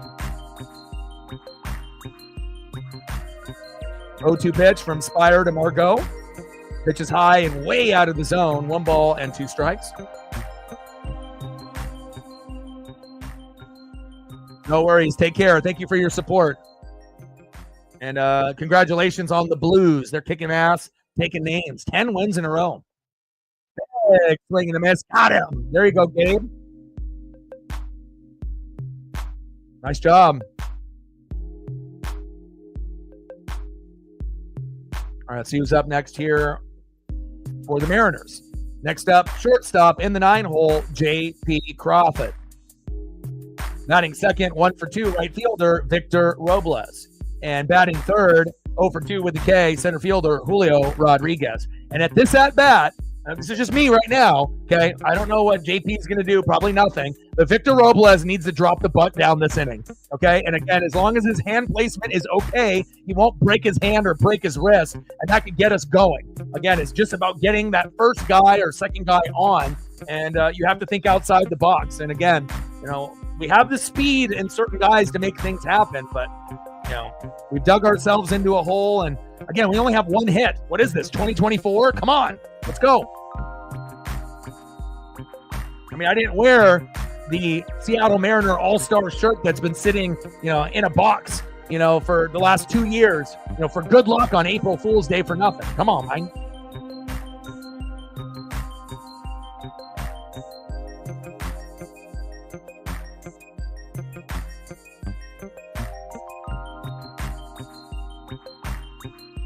Bottom of the 6th, 3-0 Tigers.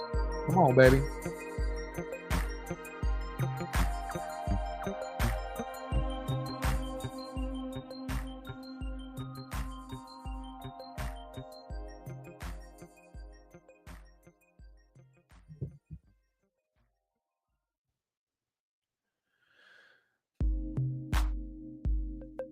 All right, we're at 30, 70 to go.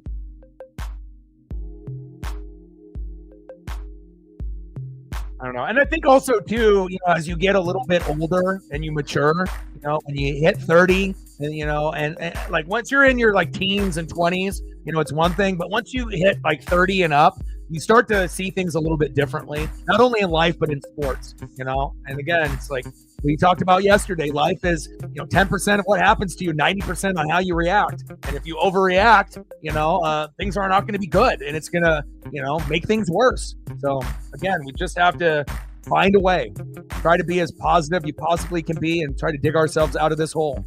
1-1 pitch from Casey Mize. JP crushes that one, fading foul. You have to look at other ideas too, like moving guys in the order. Again, with Robles, Julio, Cal, and Randy, maybe we need to start moving some of these guys around. And I'm not saying that we need to move JP back to the leadoff spot, but again, we need to move guys around in the lineup, not just being set in stone that, okay, these are the guys that are going to be in these top 4 or 5 spots, and we're never going to move them. That is a recipe for disaster. You have to move guys around. It's like when I was doing phone sales, for these big companies, they would have some individuals move into different rooms so they could vibe off different people. So like, I might be in a room with, 2 girls on Monday, and then the next room I might be with a guy and a girl on a Tuesday. You need to be able to find that energy and that vibe, and just sticking with the same fucking order all the time is, it's like a ship is sinking and you're just waving goodbye when you're just going down in the Titanic. You have to make adjustments. And that's one thing that Dan Wilson is not very good at least so far here in 2025. Make the adjustments. Let's not go down with the ship, with the Titanic. We have to be able to, hit the lifeboat and stay afloat. Let's go. And there we go. JP with the walk. That's what I'm talking about. Okay, now time for Victor Robles to drop the bunt. S.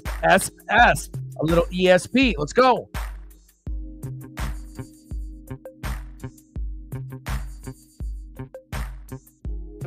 I mean, it's like we have guys that have speed that can move guys over.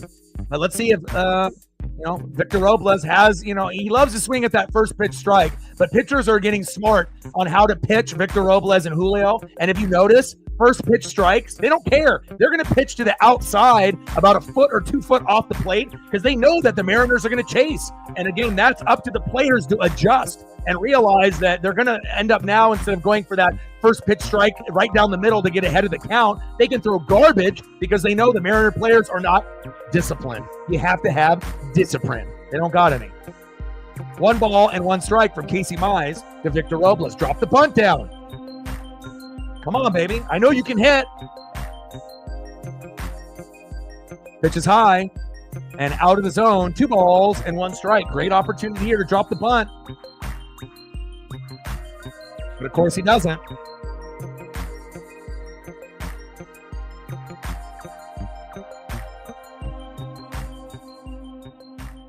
Two 2-1 pitch. Line drive.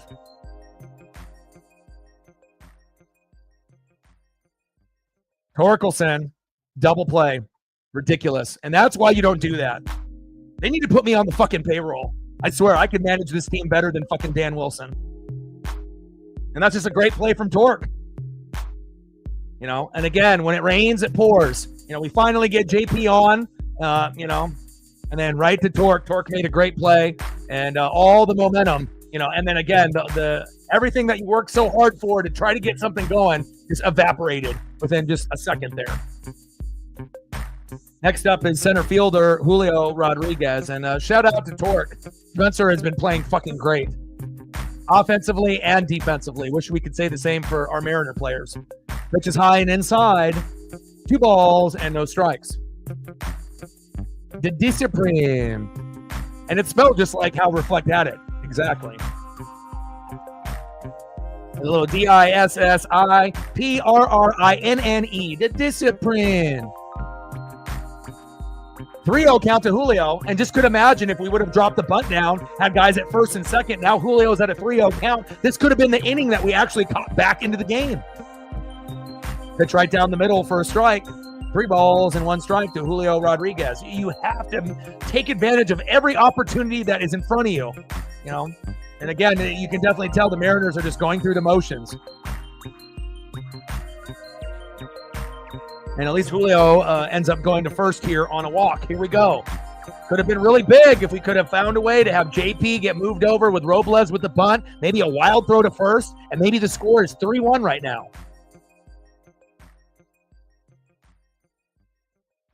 Well, Julio to first. Next up, big dumper, Cal Raleigh.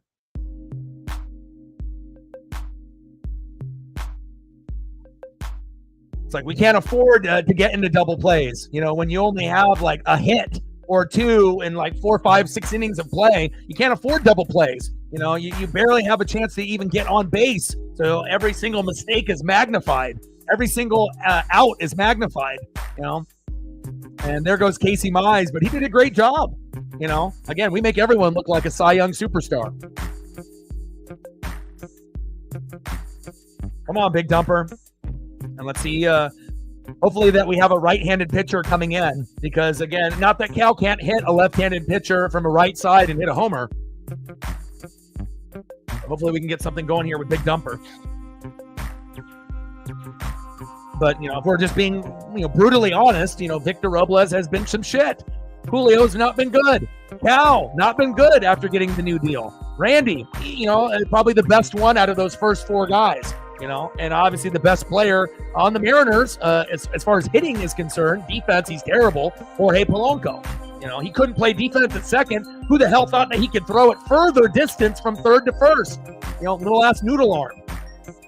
But at least he's hitting for us. So, again, you have to take the good, the bad with the ugly.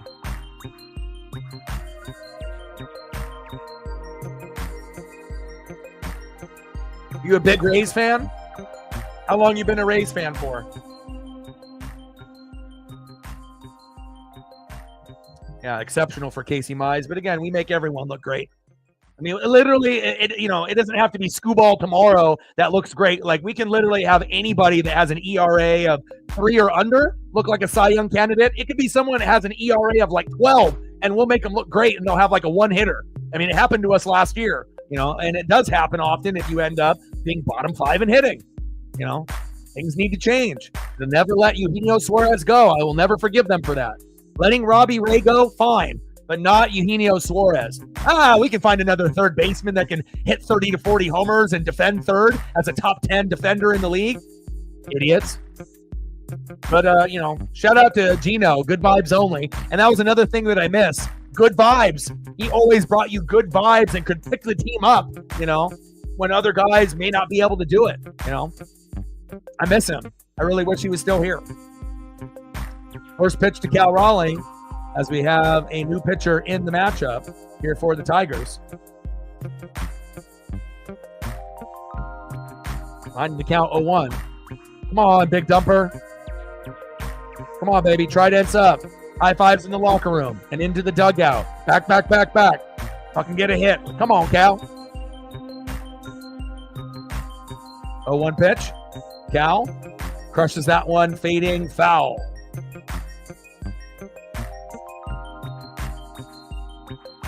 I know.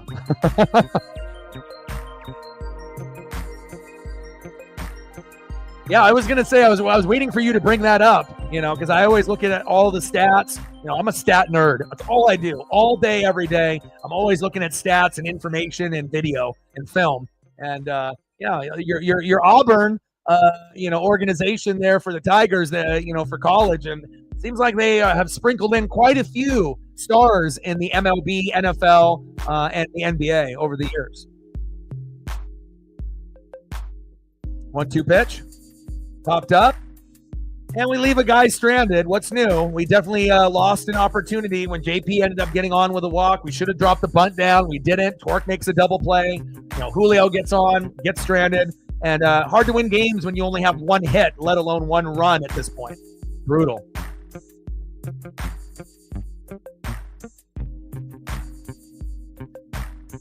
End of the 6th. Let's go to the top of the 7th. 3-0 Tigers.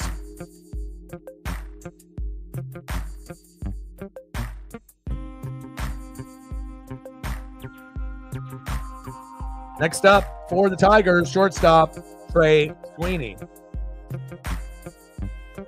Batting second, catcher with the stash from the past, one of the best in the league, Jake Rogers. And batting third, center fielder Ryan Kredler. Come on, Hams. And are we still going to have Gabe Spire out there? Or are we going to... Oh, we're bringing in Santos. Okay. I don't mind when pitchers are doing well, keep them out there. Like Matt Brash can go the 6th inning and the 7th inning, so can Spire, and I actually trust Gabe Spire than I do more than Santos, if I'm really being honest, but again, at some point we'll have Brash, and then Santos, Troy Taylor, Munoz. I mean, we got some guys, but I hope the thing about Santos that makes me nervous is he's really wild, like Luis Castillo and some of our other pitchers. They're just all over the place, like Sauce, Bizzardo. You just don't know if they're even going to be able to hit the fucking zone, and even get a strike, and it's a lot of hit by pitches and walks and just wild pitches that get past the catcher. Makes me nervous. But hopefully Gregory Santos can be the good Gregory here today. I need the good Gregory, damn it. But good job by Gabe. I like him. Pat McAfee, look-alike. And that's pretty rare, for me to say that I like a certain individual. I mean, there's not really a whole lot to like so far here in 2025, but, I got to be able to keep it as positive as we possibly can. Jacob in the building. What's good?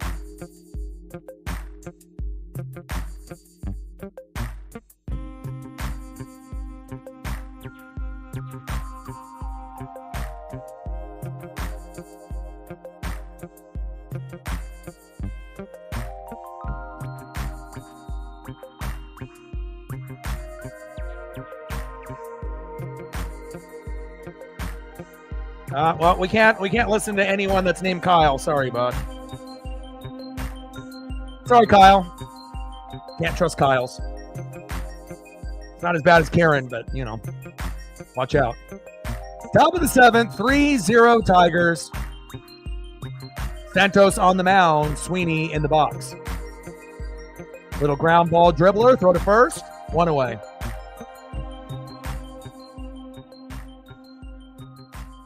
Next up, catcher Jake Rogers.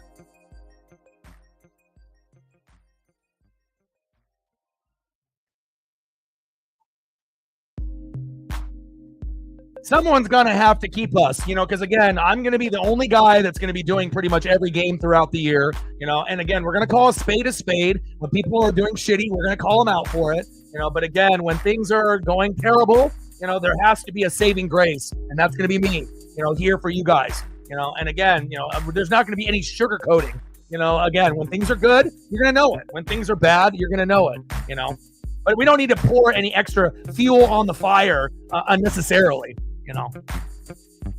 Especially when you have a Kyle come into the building like a Karen. Not trustworthy. Goodbye. Top of the seventh, 3-0 Tigers. Santos on the mound, Rogers in the box. Always, man. And again, for me, I've been, and like you, we're older. Anytime you're 40 and up, like we've been watching this game for a long time. We're not in our fucking teens or 20s, again, and it gets frustrating, but we've been around the block. We've been watching this for a long time. We understand what it's going to take to be good in the Pacific Northwest, and it takes a lot. And sometimes you got to build for a fucking long time. It's not for the faint-hearted, if you can't handle it, for other people, maybe they should be a bandwagon fan and just go be a Dodger fan or a Yankee fan. If you live in the Pacific Northwest and you can't handle losing, then, for some of these people that live in the Pacific Northwest or don't live in the Pacific Northwest, you got to be mentally strong, and I got to be the catalyst here and, hold it down as the leader. Throw to first, 2 away. But I don't really get angry like other people do. Like maybe I did when I was younger and whatnot, but it's a part of being mature and having that maturity and understanding what we have. It's not like we have a team like the Dodgers and we're playing like this and have one hit. It's, it's not like that. We're nowhere near, that type of, construction of a team or management or ownership. So, I mean, if we ever got to the point where we were the Dodgers and we're sitting here in the 6th, 7th inning with one hit, yeah, okay, then you have some, valid stuff to be able to go over. But, you have to understand what you have in front of you as a product. And again, you get some of these people that just don't watch us on a regular basis and just like to complain, Someone's got to be the saving grace here. Santos up and out of the zone, 1 ball and 1 strike.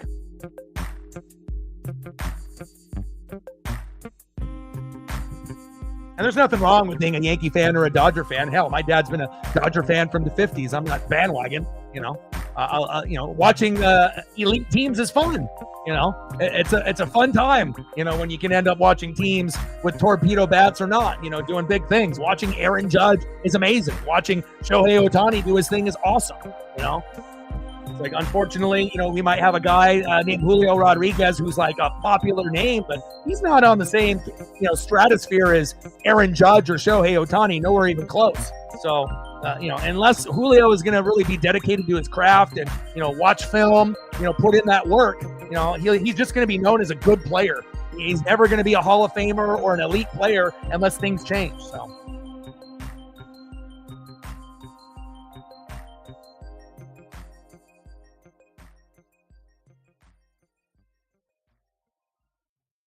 Safe. Brutal. Kreidler with the stolen bag. Yeah, and there's also different levels of being a fan. Some people watch every game beginning to end. Others, it's more kind of, fair weather where you're just watching here and there, maybe a highlight package, here and there. So, there's different levels of fandom. Little ground ball, throw to first, and that ends the inning. Yeah, and also, with the Braves, Nat, man, it really comes down to who you started off the season with. If you would have started off playing the Mariners, you probably would have been 3-0, and you wouldn't be in a hole where you're starting off the year 0-5. Which is a very, kind of a rare, thing. And then on top of that, pouring kind of some salt in the wound, with Profar with the PEDs, that definitely doesn't make things better. Acuna isn't ready yet. Profar you brought in, and obviously you had a late signing, with Verdugo and whatnot, and people were wondering, why did we pick this guy up? Probably because you knew that Profar was going to get suspended. So anytime you end up having a signing where you already have that player there, and it kind of seems like an odd signing where, Verdugo didn't really have an opportunity to play, and then the Braves kind of picked him up, and it was kind of a head scratcher. The reason that they picked him up is because they knew Profar was going to get busted for PEDs, and they said, well, we might as well get him now before someone else does, and then they signed him. So, there's always a rhyme to the reason. Sometimes, it's not just black and white. There's a gray area, and sometimes you just have to wait for that news to come out and then put the pieces together. Oh, that's why. So, we'll see where it goes. Bottom of the 7th, 3-0 Tigers. Let's see who's up next here for the Mariners. Come on, baby. This is our inning now. We got to find something here. Next up for the Mariners, left fielder Randy Arozarena. 0 for 2. Let's make it 1 for 3. Batting second, first baseman Luke Raley. And batting third, DHing Rowdy Tellez. Unless they end up substituting, someone for Luke Raley or Rowdy. But, at this point, I don't think we need to do that.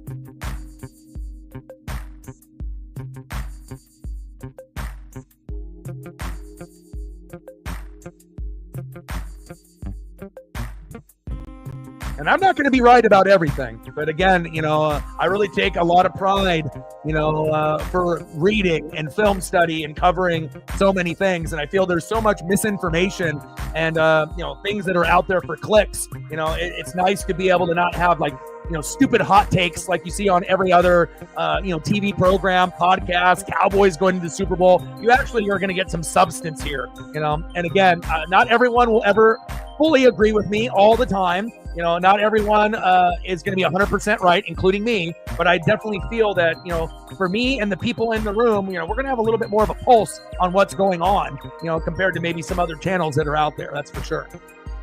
Bottom of the 7th, 3-0 Tigers. 2-0 count to Randy Arozarena. And now we got a 3-0 count. Come on, Randy. We're either going to get a walk, but we'll see what happens here. Let's see if Randy has some discipline. And again,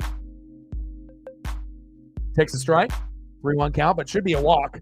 He doesn't need to get greedy. Now, if this is Victor Robles or Julio, you're going to be out. It's like if it's 3-0, you don't even have discipline. You're just swinging for fucking a moonshot. And nice to have Randy have some discipline there. There we go. Randy to first. Here we go. Now we have another opportunity. If we were able to get at least 1 run or 2 runs last inning, this could have been the inning where we tied it up.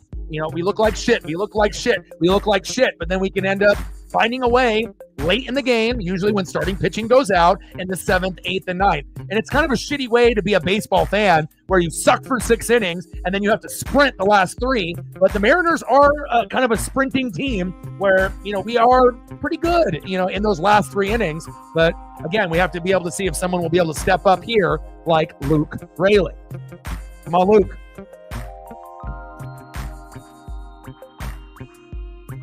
Pitch low into the dirt. Go. Yes, here we go. Randy Arozarena, good awareness, sliding into second. Now we got a guy at second and runner in scoring position. Hey, it took us to the 7th inning, but hey, better late than never. Okay? This team, will make you so mentally tough if you're a Mariner fan. Again, there's a lot of heartache and heartbreak for teams in the Pacific Northwest, in Oregon and in Washington. But you just have to have that blind faith. Okay?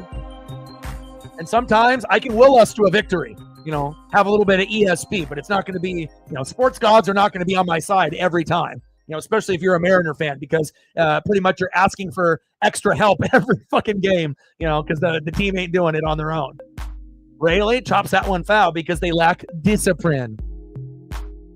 That one chopped foul by Luke Raley. 2 balls and 2 strikes with Randy Arozarena at second. Let's go, baby. Let's get at least 1 here. 1 in the 7th, 1 in the 8th, 1 in the 9th. We don't got to be greedy, okay?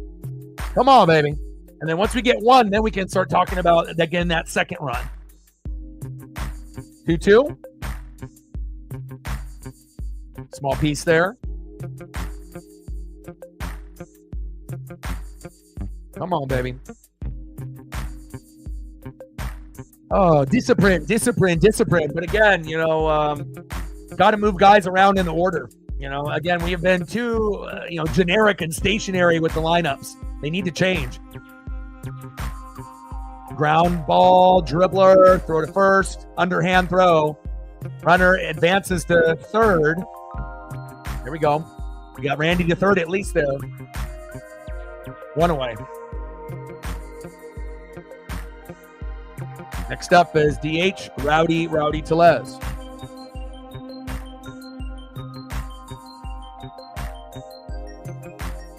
Sports gods. You know, they know we keep it real here. Pitch is low and into the dirt. Good eye by Rowdy. 1-0 count.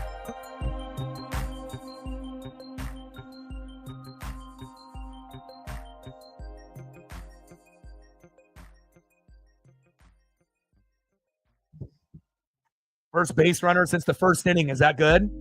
Golly. And you know when I hit you with the golly, things are probably not going the greatest. Rowdy! Oh! Go, Randy! Yes!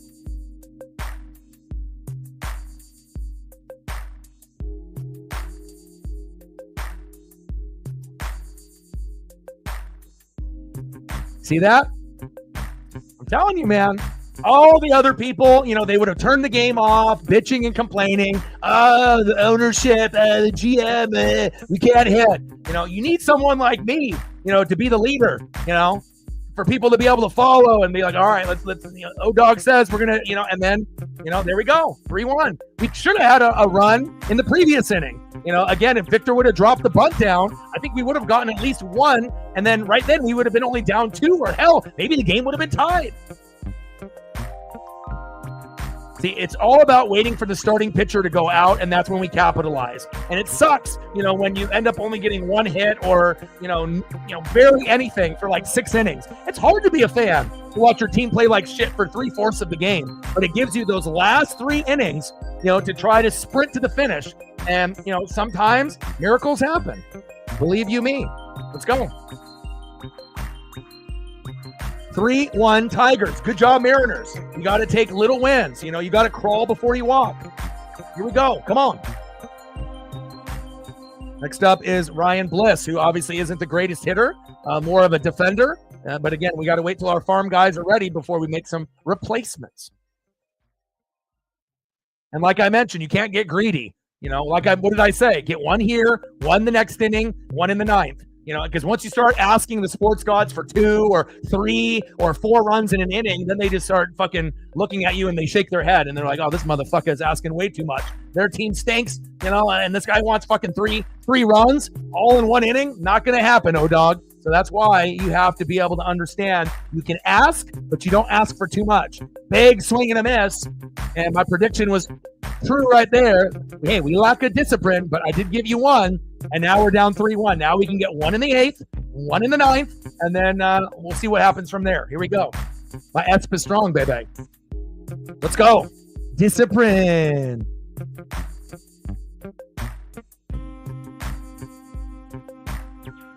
Let's go to the top of the 8th. And we can't let them score anymore, obviously, if we want to make this firm comeback. Next up, 1 for 3 with a run and 2 Ks, DHing Riley Green. Batting second in the 3-hole, best player on the team this year. First baseman, 1 for 3, RBI, 2 Ks, and a great defender, Spencer Torkelson. And batting third, left fielder, Gary Carpenter, unless they end up having someone that replaced him. Let me look. I think they did. Was it Ibanez? We'll see if Ibanez gets up again. So it looks like Carpenter is out, and they had Ibanez in.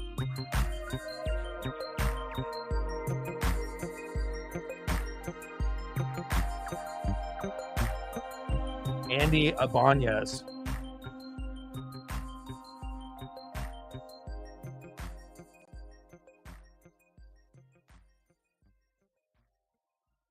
I mean, if we're going to be talking about Ibanez, the only Ibanez we should be talking about is fucking Raul. Remember him? I miss him.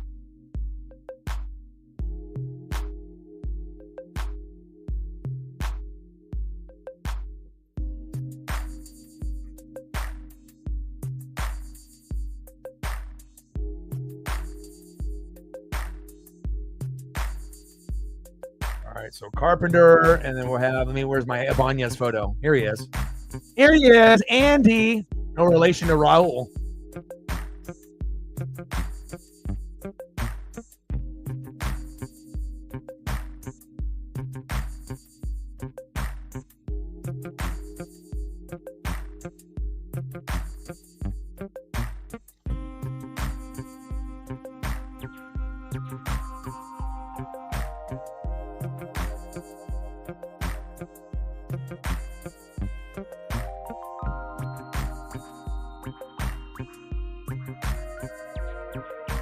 Is Andy Ibanez Raul's son in real life?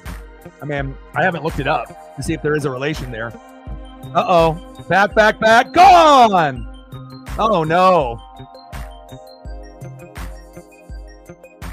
Wow, Riley Green with a solo dinger. As soon as we end up getting our first run, how dare they do that? Are you shitting me? And you know why? Because they brought in Trent Thornton, who did a home run again. Why is Thornton in the fucking game? You should have had Spire pitch 2 innings or Santos pitch 2 innings. Thornton has not been good. I mean, he might be a Lauren lookalike, but that's the second time he's given up a home run. Get his ass out of there. Terrible.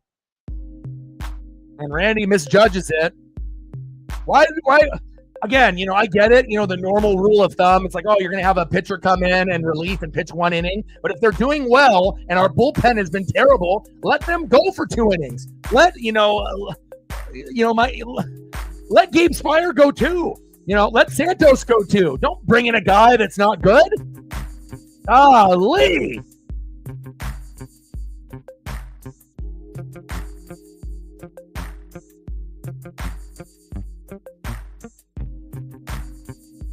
Terrible.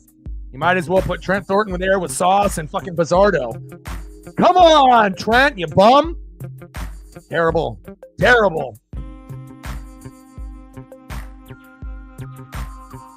Dan Wilson, I'm sorry, bro. You ain't it. Hell, me and Reflect could coach this team better than you. You ain't it, Dan. I mean, you're better than Service, but that's not saying much. Next up is Torque. 2-2 count. Unexcusable.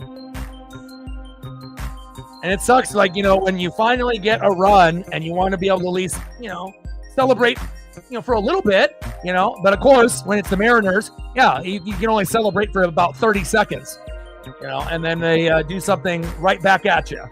4-1 Tigers. Brutal.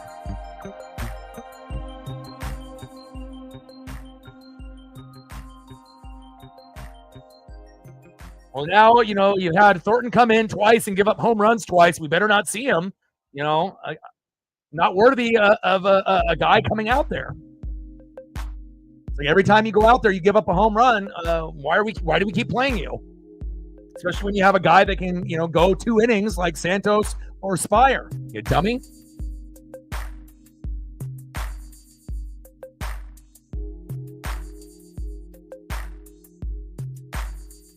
Well, the Packers want it to be, banned, and it is kind of like a rugby type of thing, but other teams run it and they're not good at it. The Eagles are good at it because they have a good offensive line. So, I don't necessarily have a problem with it, and the Packers are bitching and moaning because they can't beat the Eagles, and they think that if they take that play away that they're going to be able to beat them.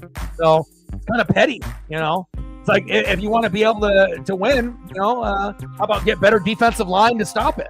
So I don't have a problem with the tush push. So, but they did make a rule change in the NFL where both teams will touch the ball in overtime. But I don't know if that'll carry over into the playoffs. It doesn't sound like it. But at least in the regular season, both teams will be able to touch the ball. So we'll see where that goes. But other teams try to do the tush push, but again, if you don't have a top 5 offensive line, guess what? It ain't going to work. Unless you have a Josh Allen, or something of that nature. Ibanez popped up. Robles is there. 2 away. Sorry, Andy. Next up, second baseman, Colt Keith.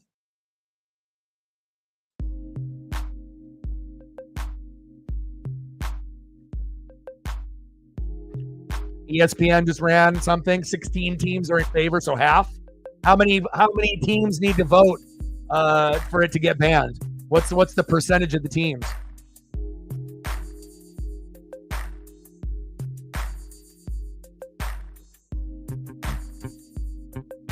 Then why don't the Seahawks run it? Yeah, we all know the answer to that.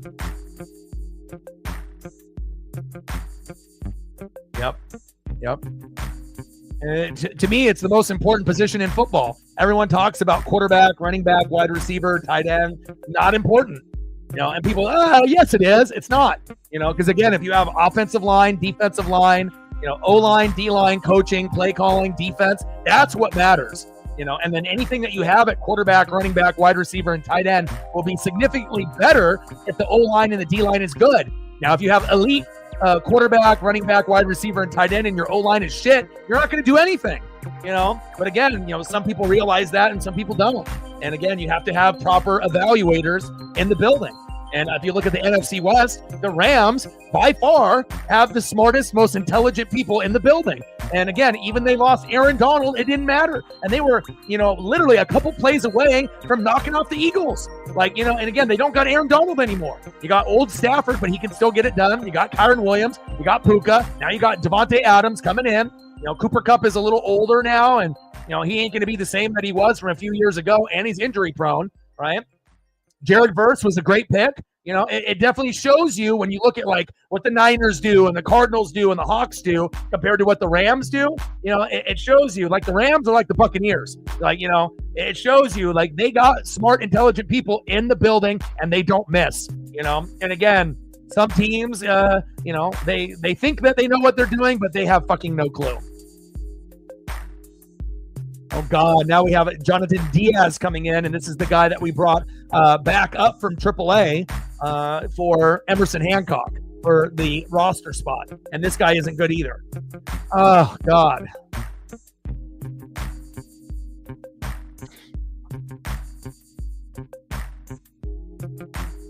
Yeah, come on, Nat, man. Do you realize, bro, you have to realize, how much reading I do. I read so much every day. I'm a fucking scout. I literally, I'm not even playing. I have to be an expert in every sport. Basketball, baseball, football, hockey, NASCAR, wrestling. I literally read 4 to 6 hours a day, So these things that you could mention to another channel, yeah, maybe that would be new news to them. But, things like that, bro, as soon as something happens, I'm already on it. The first 5 seconds that Kupp signed with the Hawks, I already know. It's not like the news is going to get past me because that's all I do.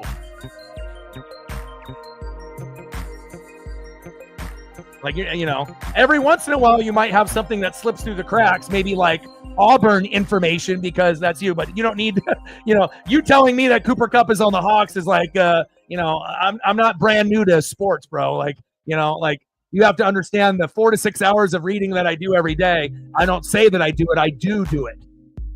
Because I have to be not only an expert on my team and the teams that I cover, I have to be an expert on everyone's team. And again, that people don't really have that discipline, to do that. So, if it has to do with Auburn, then, you can obviously, type away. But if it has anything to do with anything that's major, I already am going to know that, bro. And not only am I going to know that already, everyone in the room is already going to know that. All right, we're not average here. We're fanatics. So again, you're new to the channel, so you don't know any better, but letting you know whenever you bring up these random things that are common knowledge, dude, we already have learned about this information fucking weeks ago. So it's not like you're, educating anybody in the room. It's kind of old news, it's trying to help you out. And, it's not like anyone is going to be in the room oh my God, Cooper Kupp is on the Hawks. No way. Everyone's going to already know that information, bro. We're not average here. We're fanatics. All right. Take care, Megan. You're new here, so you don't know any better, but after me telling you that should, if it has anything to do with Auburn players, basketball, baseball, football, hockey, go right ahead, because a lot of people are not going to have that information unless we're talking about Carnell Williams and Cadillac Williams from back in the day, or Jonai Broom, or we're going over stuff like that, depending on the player. But if we're talking common sense, you're not going to be able to, educate anybody in the room based on something that everyone already knows. Oh, Cooper Kupp is on the Hawks. Oh my God. We as soon as that shit drops, all of us are already on it. We're already discussing it. The first 5 seconds it happens, it's on X or Instagram or Facebook. It's already common knowledge. So there you go, Ronnie Brown, Cadillac Williams.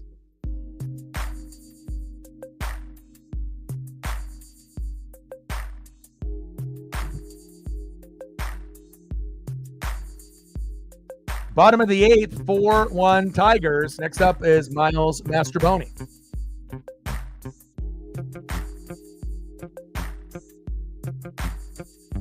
Oh, come on, baby. Got to find a way to get at least one here.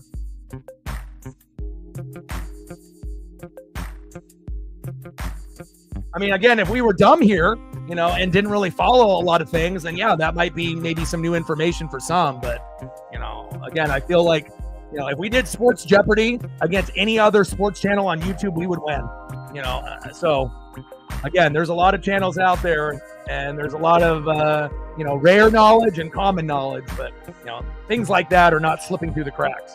That's just kind of old news. That way you can save your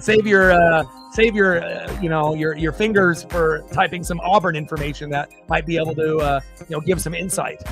Throw to first, 1 away. Yep, USC for you too, Megan.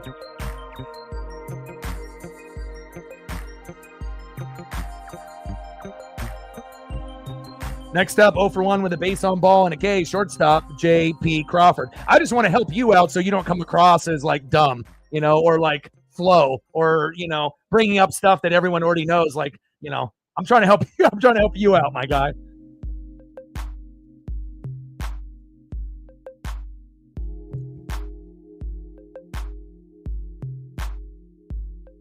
Yeah, I got scared for you too. As soon as he put his hand down and that leg buckled, it made me cringe a little bit. JP pops up, 2 away.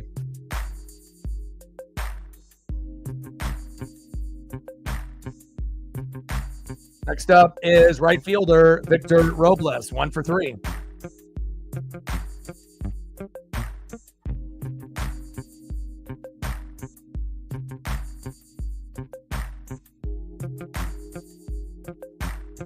I mean, I think you would be surprised on like how deep some of the people go, with knowledge here, because that's all we do.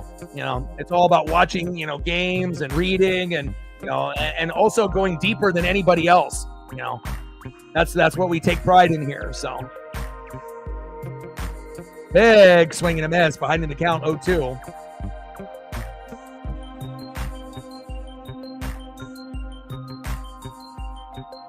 I would assume they will. As long as Cooper Flagg doesn't get hurt, that would be your best bet. And obviously, Natman is an Auburn fan, and he wants Auburn to win, but realistically, they have no chance against Duke.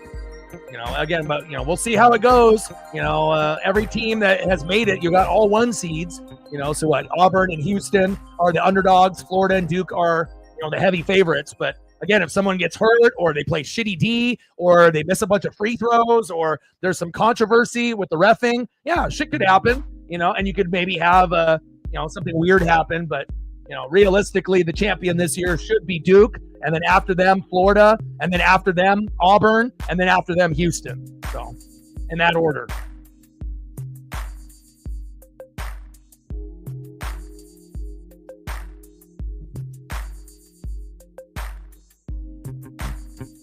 End of the 8th inning. Let's go to the top of the 9th.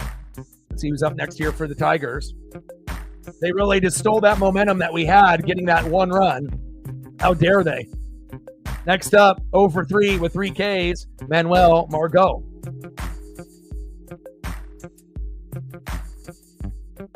Batting second, 0 for 3 with a K, shortstop, Trey Sweeney.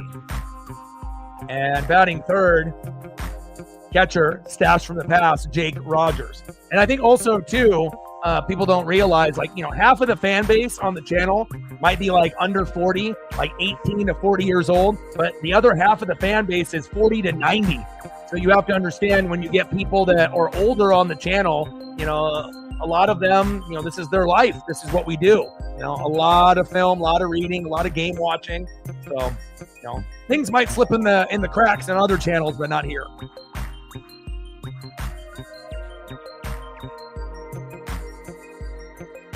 Yeah, you guys hung tough, back in December, but at this point, Duke has been playing better ball than anybody in the country. If you guys didn't go on that little skid going into the tourney, there would be more believers for you guys.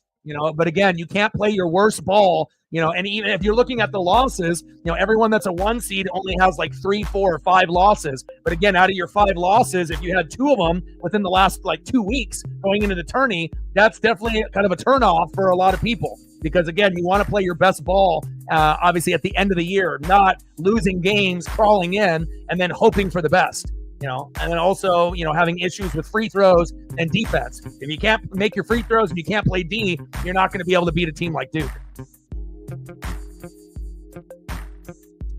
1-1 pitch to Margot. Diaz in the game. The Mariners essentially have given up on this game, obviously having Diaz in here. And man, I hate to say it, this early in the season, but God, fucking Dan Wilson is reminding me of Scott Service right now. Kind of the laziness with these lineups. You better get some consultation from Edgar Martinez and some of these other guys in the building. Jonathan Diaz with the mint ice cream mitt there with a little bit of pink on there. Interesting.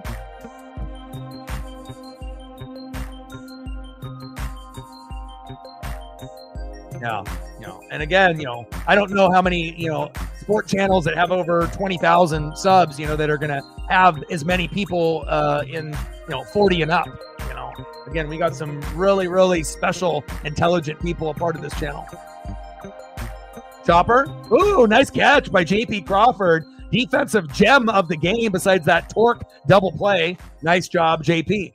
And, the thing is if you see guys that have bad body language like JP Crawford normally, he's not, it's like he's pretty much collecting a paycheck now, but he's not having fun anymore. He went being from the leadoff guy, and being kind of the man, and then he got hurt. Victor Robles came in, took his job, and now he's in the 9 hole, and he doesn't look like he cares anymore. Like, I don't think he really wants to be on this team anymore. And it shows. You're not really a good hitter or defender anymore. You lost confidence in yourself and your abilities.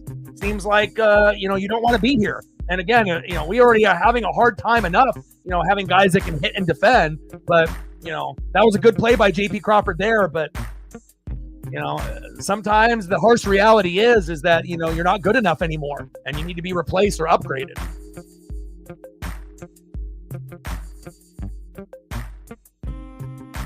One pitch, little dribbler. Terrible defense there by the Mariners. And Diaz is terrible. Again, it's pretty much like essentially having the same type of thing as Sauce or Emerson Hancock. Can't pitch. Next up is Jake Rogers. Well, it's tough right now, but I still feel that things will get better as the season goes. Nice hit there by Trey Sweeney. Essentially, you're getting hits off a guy that's, AA, AAA pitcher. Next up, Jake Rogers. Stash from the past.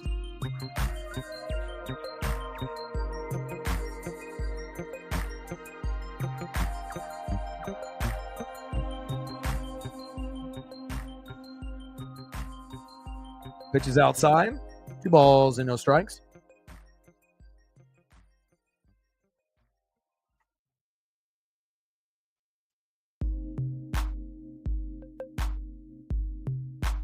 Two-0 pitch. Popped up. Should be a routine play here. But I guess we can't even say it's a routine play for the Mariners because nothing is routine anymore. 2 away. Next up, center fielder Ryan Kreidler.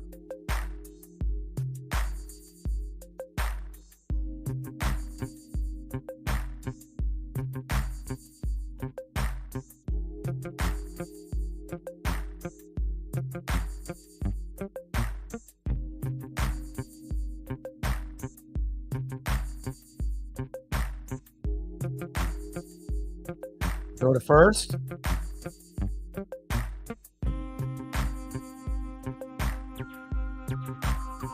Top of the ninth, 4-1 Tigers. Runner at first with 2 outs. Let's just get out of this inning and see if we can put up at least 1 run in the ninth. You know, if we're not going to be able to come back and win, let's try to get at least something for momentum going into tomorrow.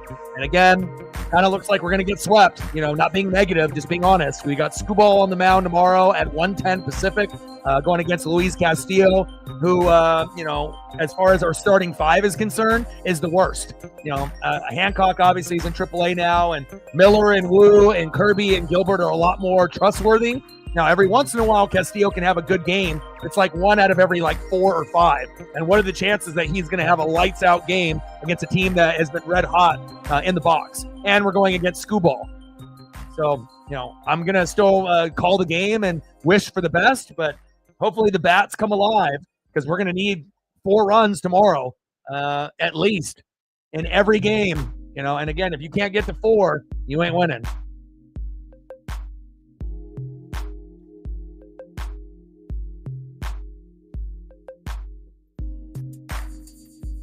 Especially after losing all that weight after that illness that prevented him from going to Japan. He had that walk-off a couple days ago as well. He's an incredible player. Pitch is high and outside. 1 ball and 2 strikes. Now, we're all in the same boat, right? You know, Batman, Braves, they stink. Mariners stink. Right now, Judah with the Red Sox, we're all stinking together, you know, but things will get better for our teams, but not ideal, you know, to start off 2025 with all this hype and energy and to see our team struggle, you know. But things will get better as the season goes on, you know. That's why we play 162 games. It's not like we're playing, you know, 40 or 80 games. Long season.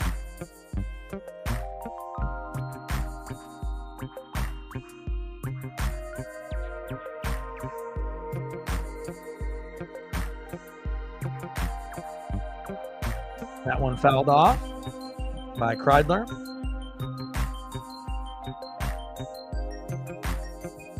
Top of the ninth, 4-1 Tigers. Kreidler in the box, Diaz on the mound. 1-2 pitch from Diaz. Pitch is inside. 2 balls and 2 strikes.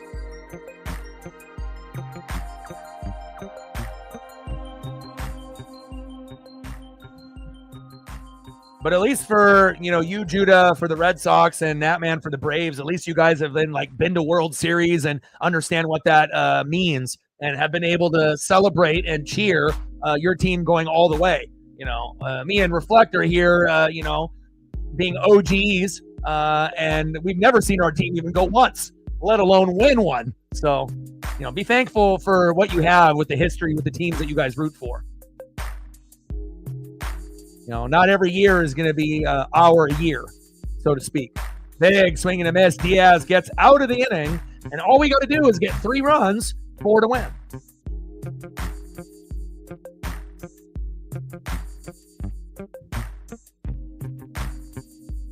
Yeah.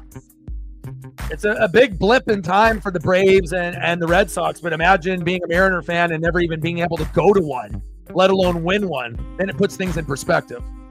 And then still being a hardcore fan, you know, as if we have been to World Series and won before, even though we haven't. So, but again, it definitely will mean more to people like me and Reflect when we actually go and we win, you know, compared to, you know, other situations that are out there. All right, let's see what we got here with Julio Rodriguez, who's definitely struggled this year, but the whole team has. 0 for 2 with a base on ball and a K. Center fielder Julio Rodriguez. Batting second, catcher, big dumper, Cal Raleigh.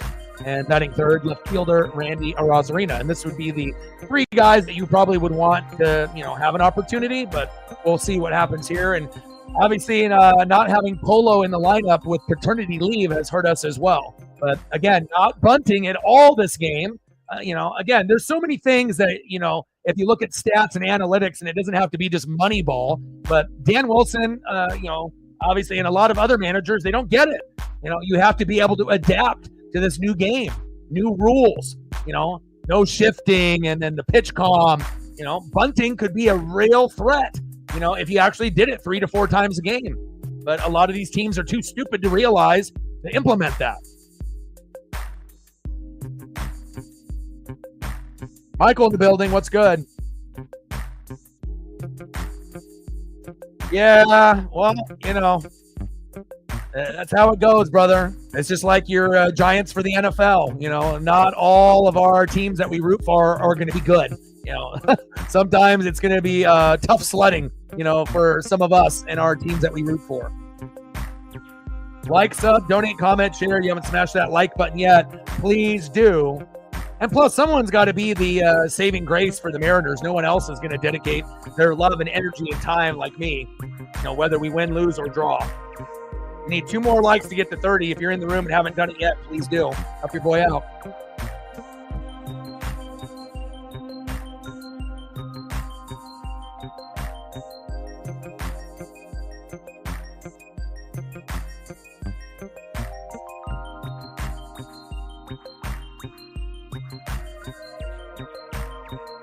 All right, come on, Julio. Last opportunity here. And if we're not obviously going to have a good opportunity to come back, if we can get 1 or 2 runs, just, something to give us, something to kind of leave on a more of a positive note than how things have been today. But you got to give all the credit to the Tigers. They've been good,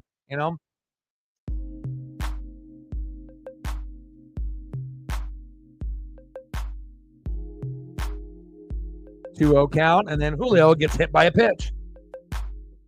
And we got Scooball tomorrow on the stream against Luis Castillo.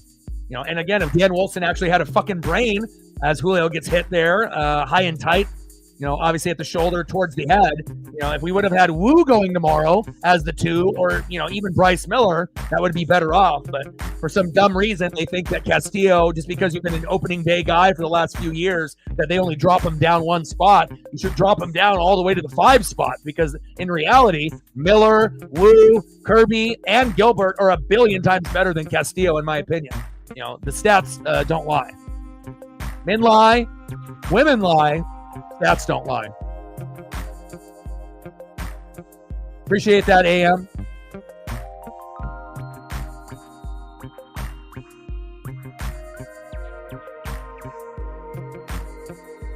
Next up is Big Dumper, Cal Raleigh. Come on, baby. Come on, Cal. How about some late inning heroics? 1-0 pitch. Pitch out of the zone.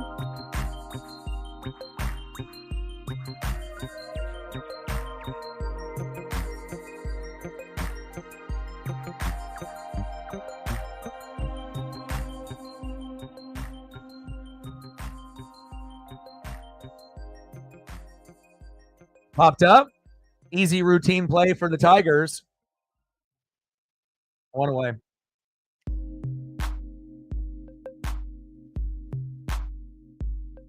Next up for the Mariners, left fielder Randy Arozarena. Let's go, Randy.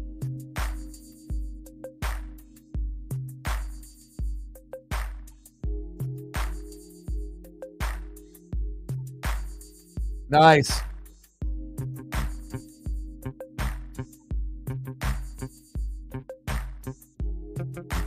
Chopper, and that one goes foul.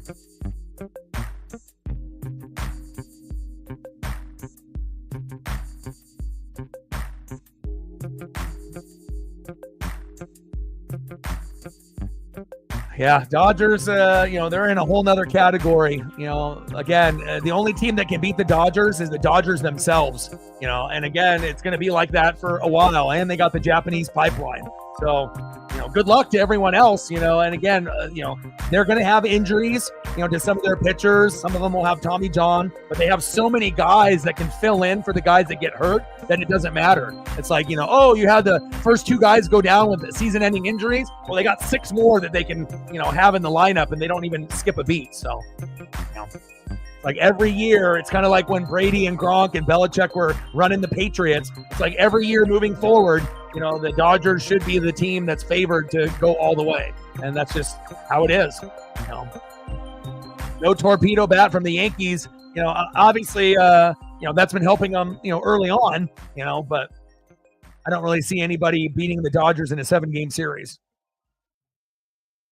Unless they have injuries to Mookie, Ohtani, Freddie Freeman, the starting pitching, Snell and some of those other guys, then there might be someone that could clip them in the playoffs, either in the National League or in the World Series. But if it's not any of the major guys, they are by far the best, and they have the best depth.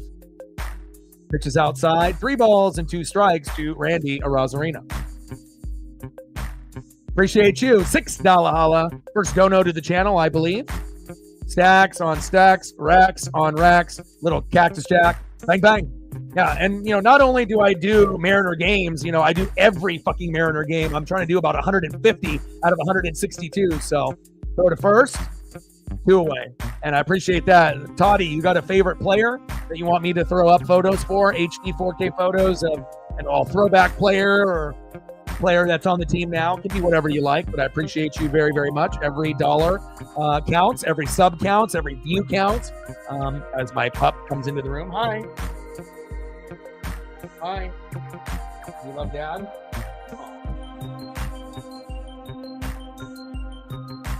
My pup is in here now.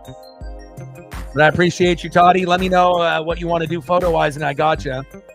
And I always appreciate anyone that's, because again, there's not very many people that are going to have the mental capacity to handle this, let alone to do almost every game throughout the whole year. So, and there's going to be some tough moments like today, and this season that we've had up to this point, but there's going to be moments of joy, for this team and for me and for you guys as well. So, you just got to be able to understand that being a Pacific Northwest fan might be one of the hardest things to be in life, as far as sports are concerned. There's going to be a lot more heartache and heartbreak and a lot more misery than joy. But if you are a true fan, you're going to be sticking with them through thick and thin, like myself. I'd rather be this than be a bandwagon fan. Big swing and a miss on Luke Raley. 2 balls and 1 strike.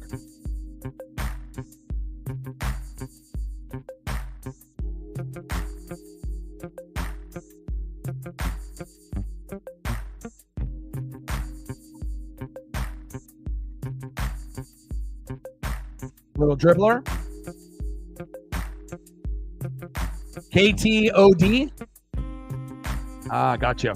Thank you for the update there. And that is it. Final score, Tigers 4, Mariners 1. The game is over. But anything that you want to be able to see photo-wise before we go, I always want to make sure I give that as a kind of a courtesy, and then it also gives an opportunity for you to be able to display whatever your favorite thing is and be able to share that with the rest of the channel.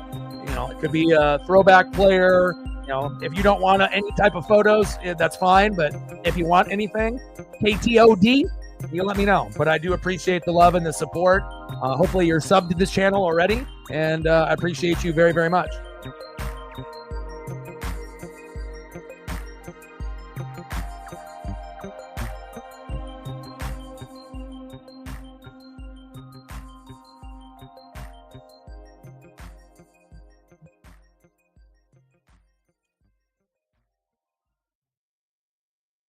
Yeah, I can't do that. Can't do that. Like I said, the Tampa thing, though, is from watching, Florida football. Wishful thinking, though. But again, if there is a second team, it has to be the Dodgers for me, not because of bandwagon, but my dad, grew up in L.A., and, lived in Hawaii as well. But a good part of his childhood in the 50s and the 60s was in L.A. So obviously my dad has been a Dodger fan since the 50s. So that will always be the secondary team that I root for him. And if we end up doing a stream that's not Mariners, it will be the Dodgers to kind of pay homage to my dad. So, yeah, 1 hit on April 1st. They definitely gave us the April Fool's game, didn't they?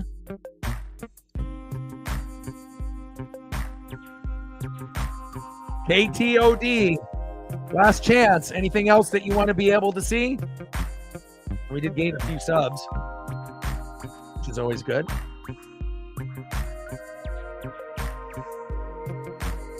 $77 go to 20,800.